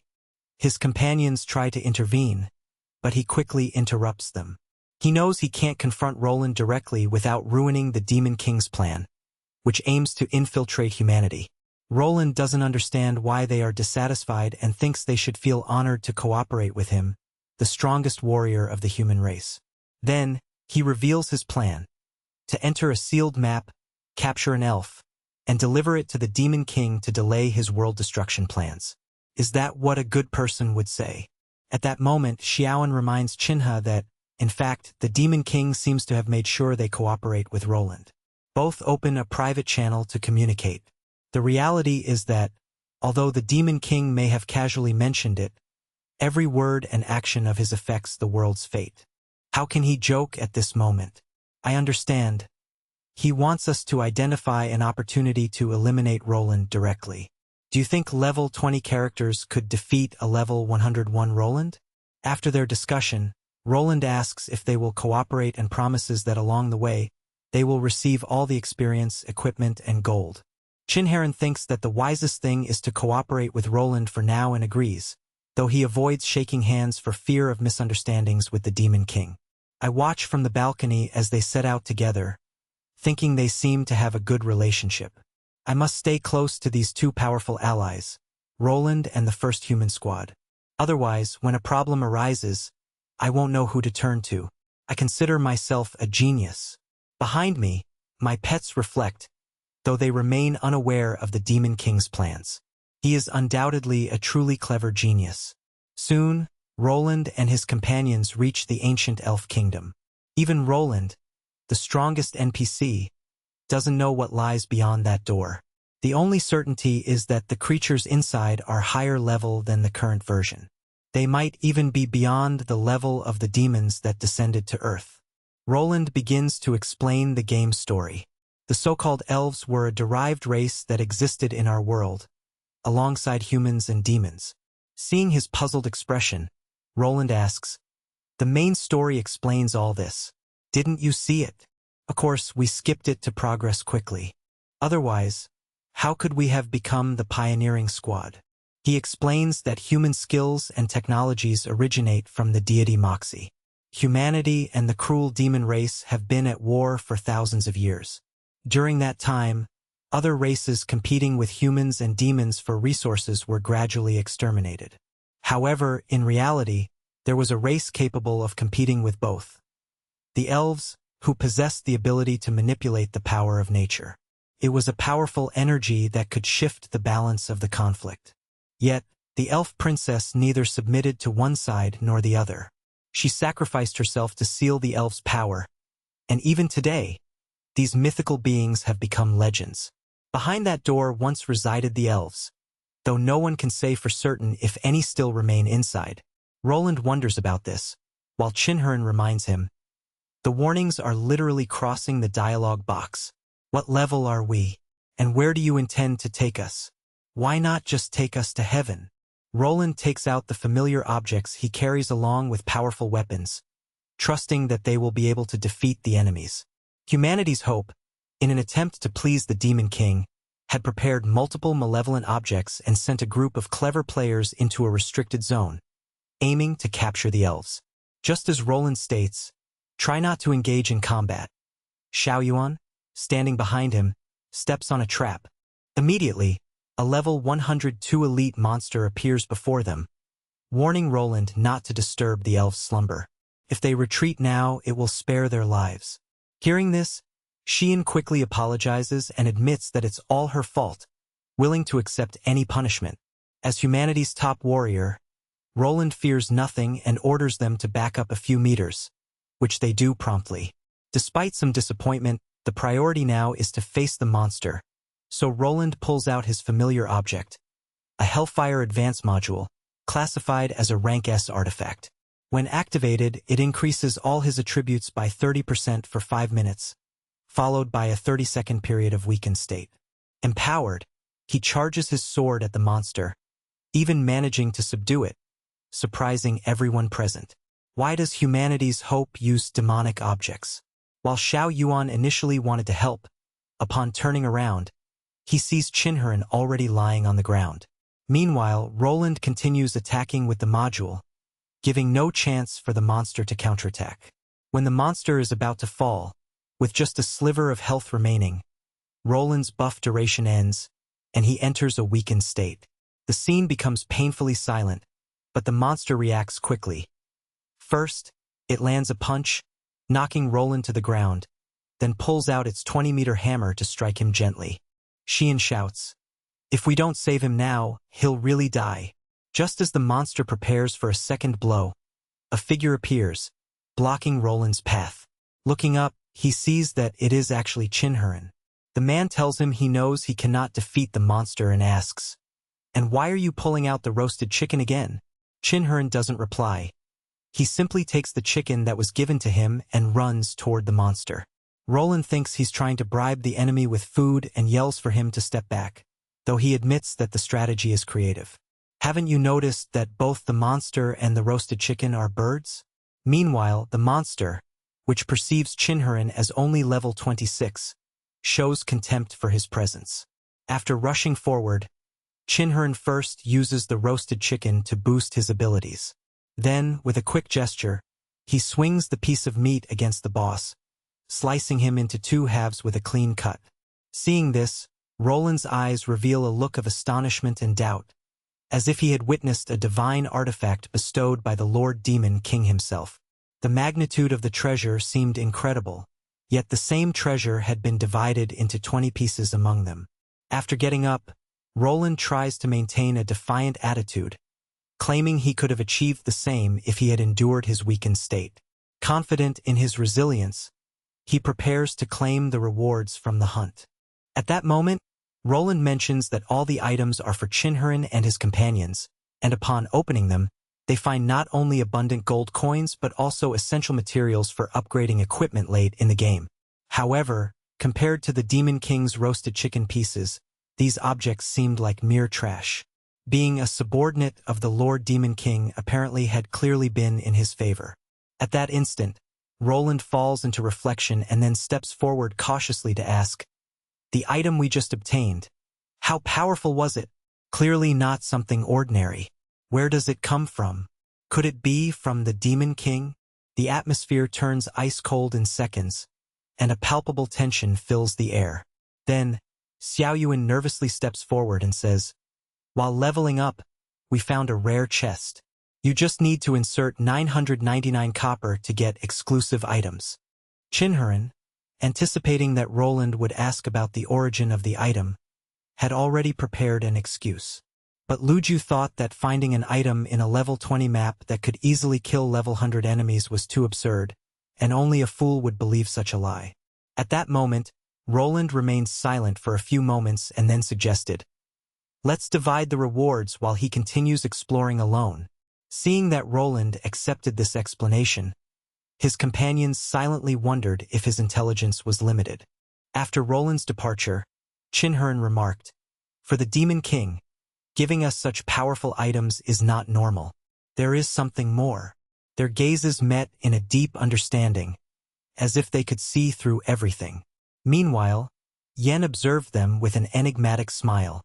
A little further ahead, an enemy of level 180 appeared, blocking their path. Without saying a word, everyone immediately entered combat mode. Roland first used a spatial distortion to attract the enemy's attention, while Qinhuan took that opportunity to enhance himself once more with the roasted chicken. The combined efforts against the formidable foe resulted in a quick and clean victory, ending the enemy in the blink of an eye, even while he still had full health. Confused by such an easy defeat, the enemy swiftly opened its report interface. It informed the system operators that it was being manipulated by NPCs who boosted low-level players and used objects of unknown origin. After verifying this report, the system deducted 4 karma points from the culprits. After a brief rest and consulting the system, which responded that there was nothing there, the fallen throne's guardian suddenly died instantly. Meanwhile, the group continued fighting monsters and leveling up, managing to reach level 28, except for the current darkness. Suddenly, one of them remembered that the elven throne was just ahead, warning that they must not activate traps like the first time. As soon as he finished speaking, he received a combat notification. Roland turned and asked Shinhoan, "Can you be a little more professional?" Shinhoan, in turn, turned and asked Xiao Yuan, "Can you be more professional?" At that moment, a huge shadow appeared before them. The figure warned that they must not disturb the sleep of the elves and offered to let them go if they retreat now. However, Roland recalled that this line sounded like that of the first boss. Then, the creature changed its speech, saying, "Ignorance will lead you to your ruin. Mortals, feel my wrath." Shinharan noticed that this seemed taken from a game he had played before and wondered if this was plagiarism. Hearing these words, the boss began to come up with new phrases, but Shinharan sensed that there was actually a mastermind behind, controlling the shadow. Easily, he managed to capture it, although she claimed to be just a copy, whose master is the most powerful elf in the kingdom. After the fall of the kingdom, only this creature managed to survive, guarding the territory for 1,000 years. Thinking that if they manage to capture that elf alive, they will be able to inform their master, the Demon King, they ask about his whereabouts. However, the shadow becomes outraged and says that their master died from eating poisonous mushrooms. When they arrive at the elf throne, they discover that the enemy is not just a simple boss, but an S-rank spirit form. Even Roland doubts he can defeat an opponent of that level. Shinharan jokes that his roasted chickens have also disappeared. Then, Roland pulls out an ultimate trap object he had brought to ambush the Demon King but had never used before. Mars senses intruder's presence and immediately goes into berserk mode. In the next scene, something hits him on the head, although he cannot identify what it is. Lying on the ground, he deduces that it was probably placed there to be stepped on. Seeing this, Shinharan asks about the origin of the artifact. Roland explains that it was created with the power of the 4 great demons, a family relic passed down through generations. It can cause massive true damage and control effects, although it induces extreme suffering in the user. His question is why his family would have left such a terrifying object. Shinharan notes that this trap reminds him of his teacup from home. Meanwhile, after activating the trap, Mars feels his strength draining and finds himself unable to resist, suffering intense pain. Roland takes the opportunity to draw his sword, activating all his enhancement skills. When he lunges forward, Mars quickly realizes that Roland now has a demonic appearance. However, almost immediately, he notices something is wrong, as Roland's special, seemingly human appearance is now entirely demonic, and he begins to attack with ferocity. This is far below the level of an NPC, who only gathers a group of low-level soldiers to intimidate someone and employs dishonorable tactics. Shinharan did not expect Roland, at his peak, to be so formidable, truly worthy of being humanity's hope. The elf clone nearby was surprised to hear about this hope, because not long ago, a voice revealed a prophecy. After the merging of both worlds, a hero would emerge capable of guiding players to defeat the Demon King, known as humanity's hope. However, Mars, who has an S-ranked classification, was no novice. He quickly freed himself from the trap's bonds, although his health had dropped to just 3%. When Roland gracefully delivered the final blow, he eliminated the S-class elf soul along with the main body of the elf. His clone dissipated at the same time, but strangely, no rewards were activated after the boss's death. Now, there was not a single living elf left, so they couldn't inform the Demon King. Finally, they turned their gaze back to the main body of Mars, which had long since become a desiccated corpse. If everything failed, they would have to take it back to the Demon King. At that moment, the environment suddenly changed. Roland recognized this as the elf's most powerful technique, as some mechanism had been activated and was beginning to unfold. Then, the door at the back of the hall, sealed for centuries, slowly started to open. It was Hill, the elf princess who had been asleep for 1,000 years. Upon emerging, she saw her sister Mars transformed into a desiccated corpse, being carried on the shoulders of a group of humans. This moment caused her to revert again into a stone statue, falling back into a deep sleep. Roland decided to take the opportunity to repair her with glue. At least, she was better than the desiccated corpse they carried. The elf princess overheard that they intended to remove her clothes to apply the glue, so she detonated her own body. The energy she released pierced not only the ancient elf realm but the entire planet. Seeing her now, she looked even worse than the desiccated corpse. In that condition, she could not send reports to the Lord Demon King. The dark current behind them prompted her to draw her dagger, thinking, "Do we really deserve to see the Lord Demon King after failing the mission? I'll eliminate them all first and then take my own life." Seeing this, Luju immediately stepped in to ensure there were no survivors. At that moment, Roland discovered that within the princess's heart rested the true treasure of the elves, the Alpha Wisdom Stone. It was the object the elf princess wanted to destroy with that explosion, and which her entire race had been trying to seal for 1,000 years. Inside it were concentrated millions of years of knowledge, the skills to potentially manipulate elf power, and a legacy of the race ranging from magic to ancient technology. In other words, obtaining that stone was equivalent to acquiring elf power, the third force capable of competing with divinity and magic. Roland thought that this discovery could erase his recent humiliation. However, his outstretched hand was stopped by Chinharan. He asked Roland, "Shouldn't this be handed over to the Demon King?" Chin, with an ironic expression, replied, "Aren't you too immersed in your role? Now that we have an object capable of annihilating the Demon King, how could we consider handing it over?" Hearing this, Chinharan raised his gaze and laughed, finally understanding the true intention. At first, he thought that the Demon King was simply bored and wanted to keep an elf. But now he knew that the existence of the Alpha Wisdom Stone was already known, and he understood that elven power should never fall into human hands. That's why he turned our squad into his company. As expected, the Demon King still holds a special place in his heart. "I'm sorry," says Chinharan, "but I cannot surrender an object of this magnitude. This act will give humanity the confidence needed to face the Demon King." Upon taking it, he discovers that it has actually been switched. The true Alpha Wisdom Stone is already in Chinharan's possession, who prepares to slip away unnoticed. At that moment, Roland realizes that Squadron 1 has finally betrayed them. Bayu throws a roasted chicken as if it were a dagger, intending to hit him, since Roland represents humanity's hope. In response, Roland quickly activates his Level S Divine Shield, managing to block the deadly attack, though he loses half of his health. In the next fraction of a second, he activates his amplification ability and charges at Xiao Yuan. She, aware of the danger, prepares the roasted chicken artifact to defend herself. But unexpectedly, Roland's true target isn't her but Captain Shinhoan, who is behind them, right in front of him. Swiftly, they can only use the chicken artifact I provided to block the assault. However, due to the significant level difference, even with that object, Shinhoan is left in critical health after the blow.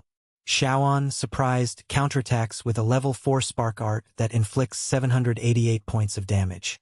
After boosting her attack with the artifact, the damage increases to 8,000.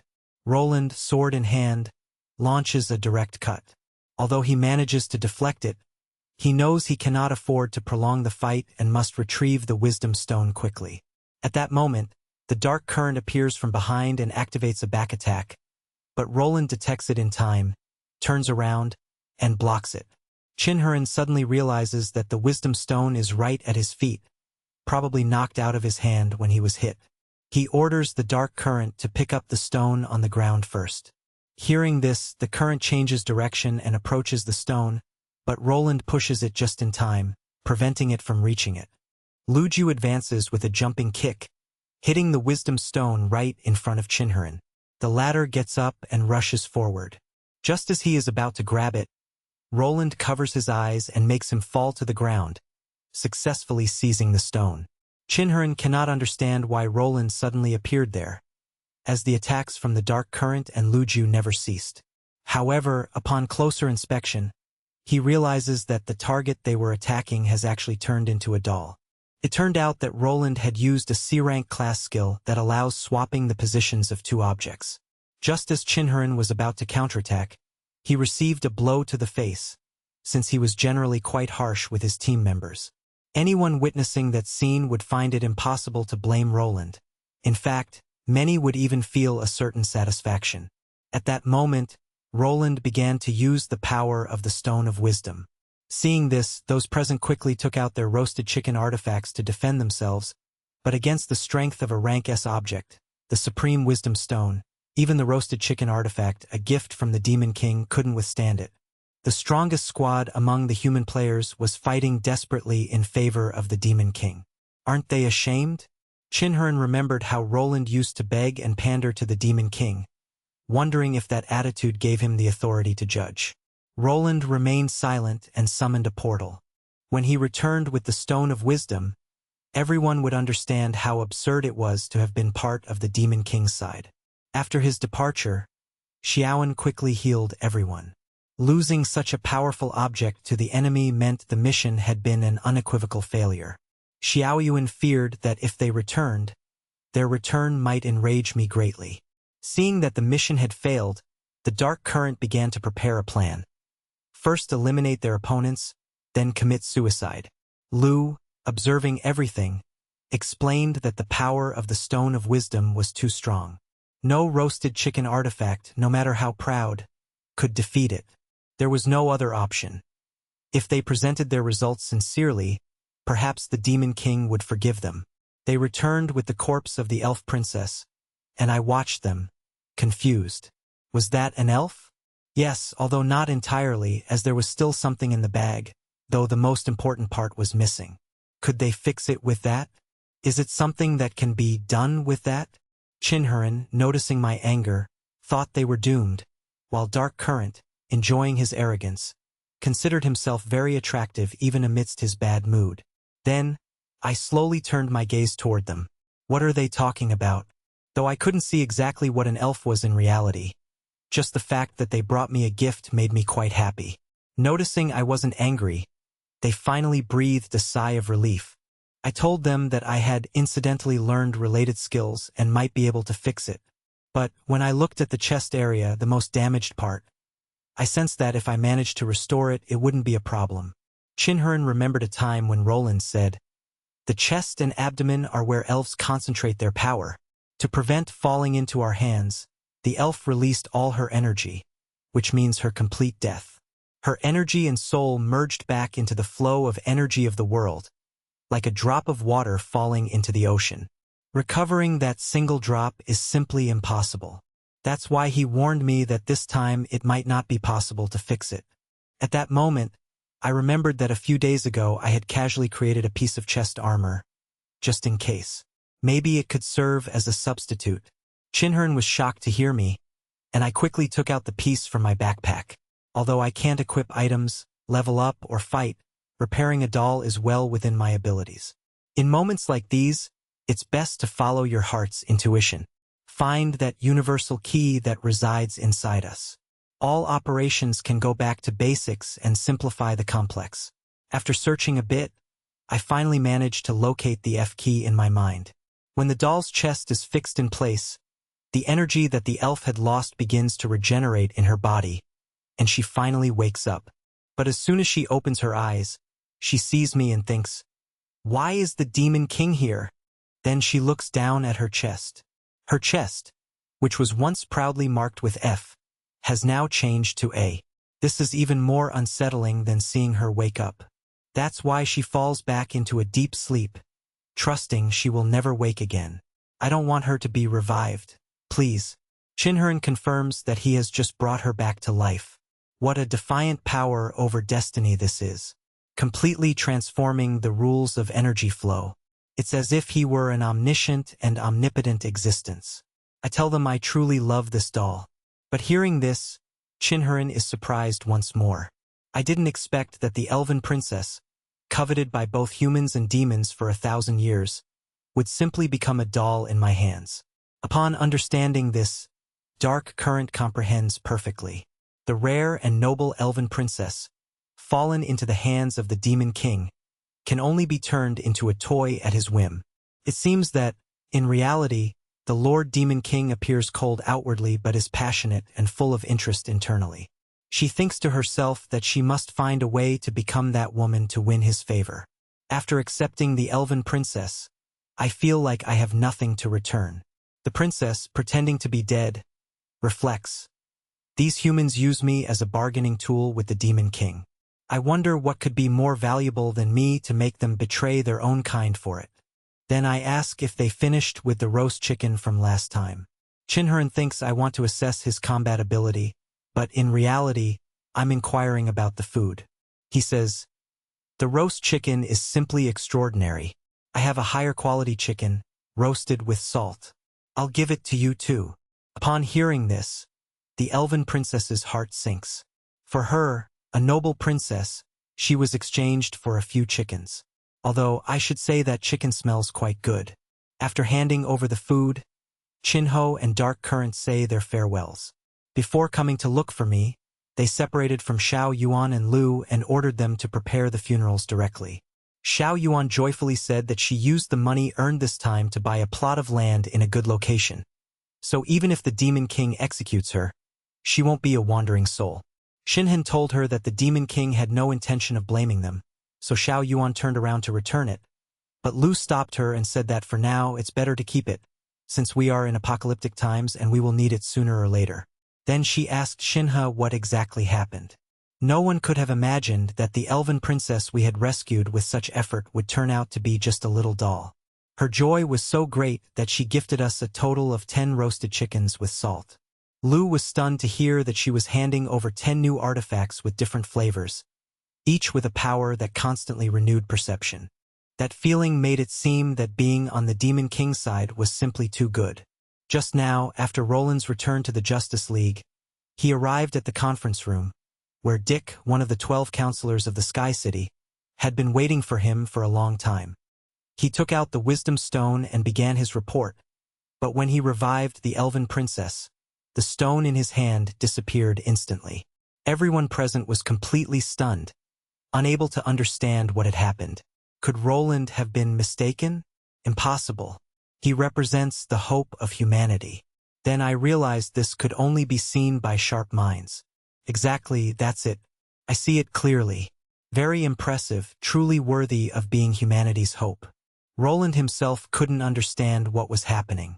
One moment the stone was in his hand, and the next it transformed into energy that was absorbed. Only Dick knew what was going on and ordered everyone to keep silent. The resurrected elven princess, holding the Alpha Wisdom Stone in her hands, was a normal sight. That explanation left Roland in shock. Dick continued, saying that he was actually constantly monitoring the Demon King. His daily behavior was impeccable, his act perfect, but suddenly, the elven princess exploded right before his eyes, shattering into pieces, and her restoration proved to be simply impossible. There are only two possible explanations. First, that the Demon King himself had deceived them from the beginning, manipulating them from the palm of his hand ever since they entered the real world. After hearing this, Roland couldn't refute anything. The second alternative was that, in fact, humanity's hope had betrayed them all. The scene changed. After leaving, I whispered to the princess that it was only she and I. She thought I was trying to do something to her, and nervous and fearful, wondered if she had any chance to defeat the Demon King if she fought. At that moment, I approached him and gave him a pat on the head, telling him not to be afraid. No one here would hurt him. She thought to herself, is he really the Demon King? Why is he so kind? The reason was that elves possess the truth eye in passive mode. When she opened her eyes, she saw my true form, and she instantly became terrified, transforming into a doll. Meanwhile, in the conference room, with Dick's raised hand signal, a laser beam immediately appeared and trapped Roland. Seeing this, no one dared to move. A generic NPC hurriedly entered and said, "Roland is humanity's hope. How could he betray us?" Before he finished speaking, he was hit by another laser. He fell to the ground unconscious, and the shooter was Dick, one of the 12 advisors. He raised a weapon, an S-rank divine artifact called Demon Hunter Mark III, bestowed by the god Moxie. No one can resist the creator's energy. Those affected will have their core code modified and displayed directly. Finally, he pointed the weapon at Roland. Although some tried to dissuade Dick and convince him that his actions were inappropriate, no one dared to truly stop him. Has Roland, the hope of humanity, betrayed his people or not? The only thing needed is to examine the core code to understand everything clearly. At that very moment, Bishop Pucci finally felt the need to intervene. Dick looked at him with some disbelief and asked, "Aren't you from the war faction like me? Why, then, do you defend Roland, the representative of the conservative sector?" Since Pucci saw a level 84 monster destroyed in a single move by my pet cat, he no longer belonged to the war faction. Now, equipped with Moxie's dragon-slaying weapon, even facing the Demon King no longer seemed an impossible mission. Pucci cast a sidelong glance at Roland and suggested allowing Dick to fight the Demon King in person, demonstrating with his strength the foolishness of the conservative sector. After hearing that, Dick understood that he had a point and happily decided to face the enemy himself. He wanted to show that coward what the true human spirit is. But at that moment, Roland tried to stop him, warning that the Demon King was not an ordinary enemy. However, Dick paid no attention and, in a decisive act, invoked a teleportation portal beneath Roland's feet, trapping him in the dungeon. Then, he declared war on the Demon King, ordering all stores, market stalls, and game services in the safe zone of Conan to be shut down. Additionally, he evacuated all NPCs from that area and deactivated the divine artifact of the system, Bertgang. He activated the third phase of the Demon Hunter mark, pointing it toward the safe zone. Pucci stepped closer and asked if he truly wanted to abandon that refuge. Dick replies that, in fact, this place has become the final dungeon of the Demon King. What's the point of keeping it? After this, Pucci thinks to himself, this is fine. If they manage to win, he will be able to recover his pension. With this thought, Dick begins to gather his strength, assembling an army. What will happen if they fail to defeat the Demon King doesn't matter. They must rescue the elf and contact the authorities to spread the true hope across the world. I want everyone to see what genuine hope should be. Meanwhile, I prepare to leave. I tell Bao that I will evaluate the elf princess because, no matter how much I try, she does not return to her human form. I suspect she might be injured and plan to consult at the shop. I order Bao to guard the house and not let any rodents inside. However, upon leaving, something doesn't feel right. I look up at the sky and it is very dark. Is it going to rain heavily? Luckily, I brought an umbrella. But when I arrive at the marketplace, the feeling of strangeness only increases. All the shops are closed. Could it be a holiday today? Then I turn my gaze and see that people are starting to run out of the safe zone. They carry bags and luggage. Perhaps they think today is a day off to travel. At that moment, someone running nearby asks why I am still there. They warn me, the system and the divine artifact are on pause. Run quickly. Hearing this, I understand that even the systems are halting their operations for an important reason. The benefits of this world are truly incredible. Suddenly, a carriage falls next to me. Upon closer inspection, I discover it contains news about a sudden plunge in property prices in the safe zone of Kangchi. I must clarify that I had just spent money on buying a building in the city center. At that moment, a heavy weight settled on my heart, and just then, Dick had already ordered his army to surround me. His troops showed hostile attitudes, clearly intending to loot me, with no sign of peace in their eyes. At that moment, the elf princess finally woke up. When she opened her eyes, she found herself amidst that chaotic scene. Without a doubt, she thought that the human and demon factions were about to clash again, reviving the tragedy that happened over 1,000 years ago. Calmly, I told her not to be afraid and asked her to listen as I counted to 3. When I reached 1, the forces were already in combat positions. She thought I was going to make a move and ordered Dick and the others to run quickly. When I counted to 2, his troops were in a state of extreme tension, ready to act at any moment. The elven princess asked sadly, "Am I perhaps such a great calamity that I do not deserve happiness?" When we reached 3, I spun around and ran at full speed, carrying the surprised princess amidst the chaos. Her subordinates were about to pursue me, but Dick stopped them, believing it was a trap. However, by accident, I tripped and fell flat on my face, which made Dick think that fall was a trick, but nonetheless he decided to go after me. He didn't understand why it had been so easy, but once they caught up, no one dared to search my belongings for the wisdom stone. Meanwhile, the elven princess, who had been freed during my escape, was watching from the side. She couldn't understand why, despite possessing invincible power, she didn't defend herself. Not even her truth eye was able to detect my level. She was confused, unsure of what I was trying to accomplish. At that moment, Dick could no longer hold back. He demanded that I hand over the elf. Only then did I realize that her was his true goal. I then asked how much they were willing to pay. The proposal shocked everyone present. The elven princess didn't expect me to sell her, and neither did Dick, but in reality, he didn't know her value, thinking of her simply as a figure Shinharan had given him. I felt relief, thinking they just wanted to buy a collectible figure. However, Dick found the situation very suspicious. He was aware that it was an invaluable treasure, a force capable of breaking the balance and surpassing even divine artifacts. Therefore, he believed it was all a farce to pretend to have captured her. And, unlike Roland, he wouldn't let himself be manipulated. Finally, he firmly declared that he wouldn't pay a single coin. After hearing this, I was frozen for a moment and asked if he just wanted to take advantage, like those who watch videos without liking them.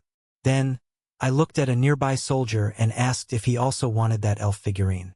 How could he not want it? Hearing his answer, I quickly asked how much he was willing to pay. All of this was being broadcast live on a global channel. People all over the world observed silently.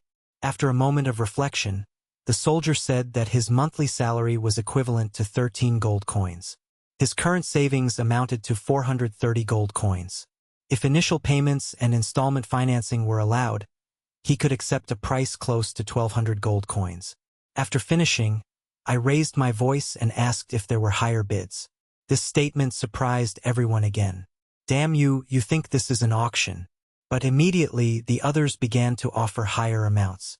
The elven princess did not expect the humans to start bidding seriously. In a very short time, all the hostility of the soldiers completely transformed. Could it be that everything that had happened before was somehow under the control of the Demon King?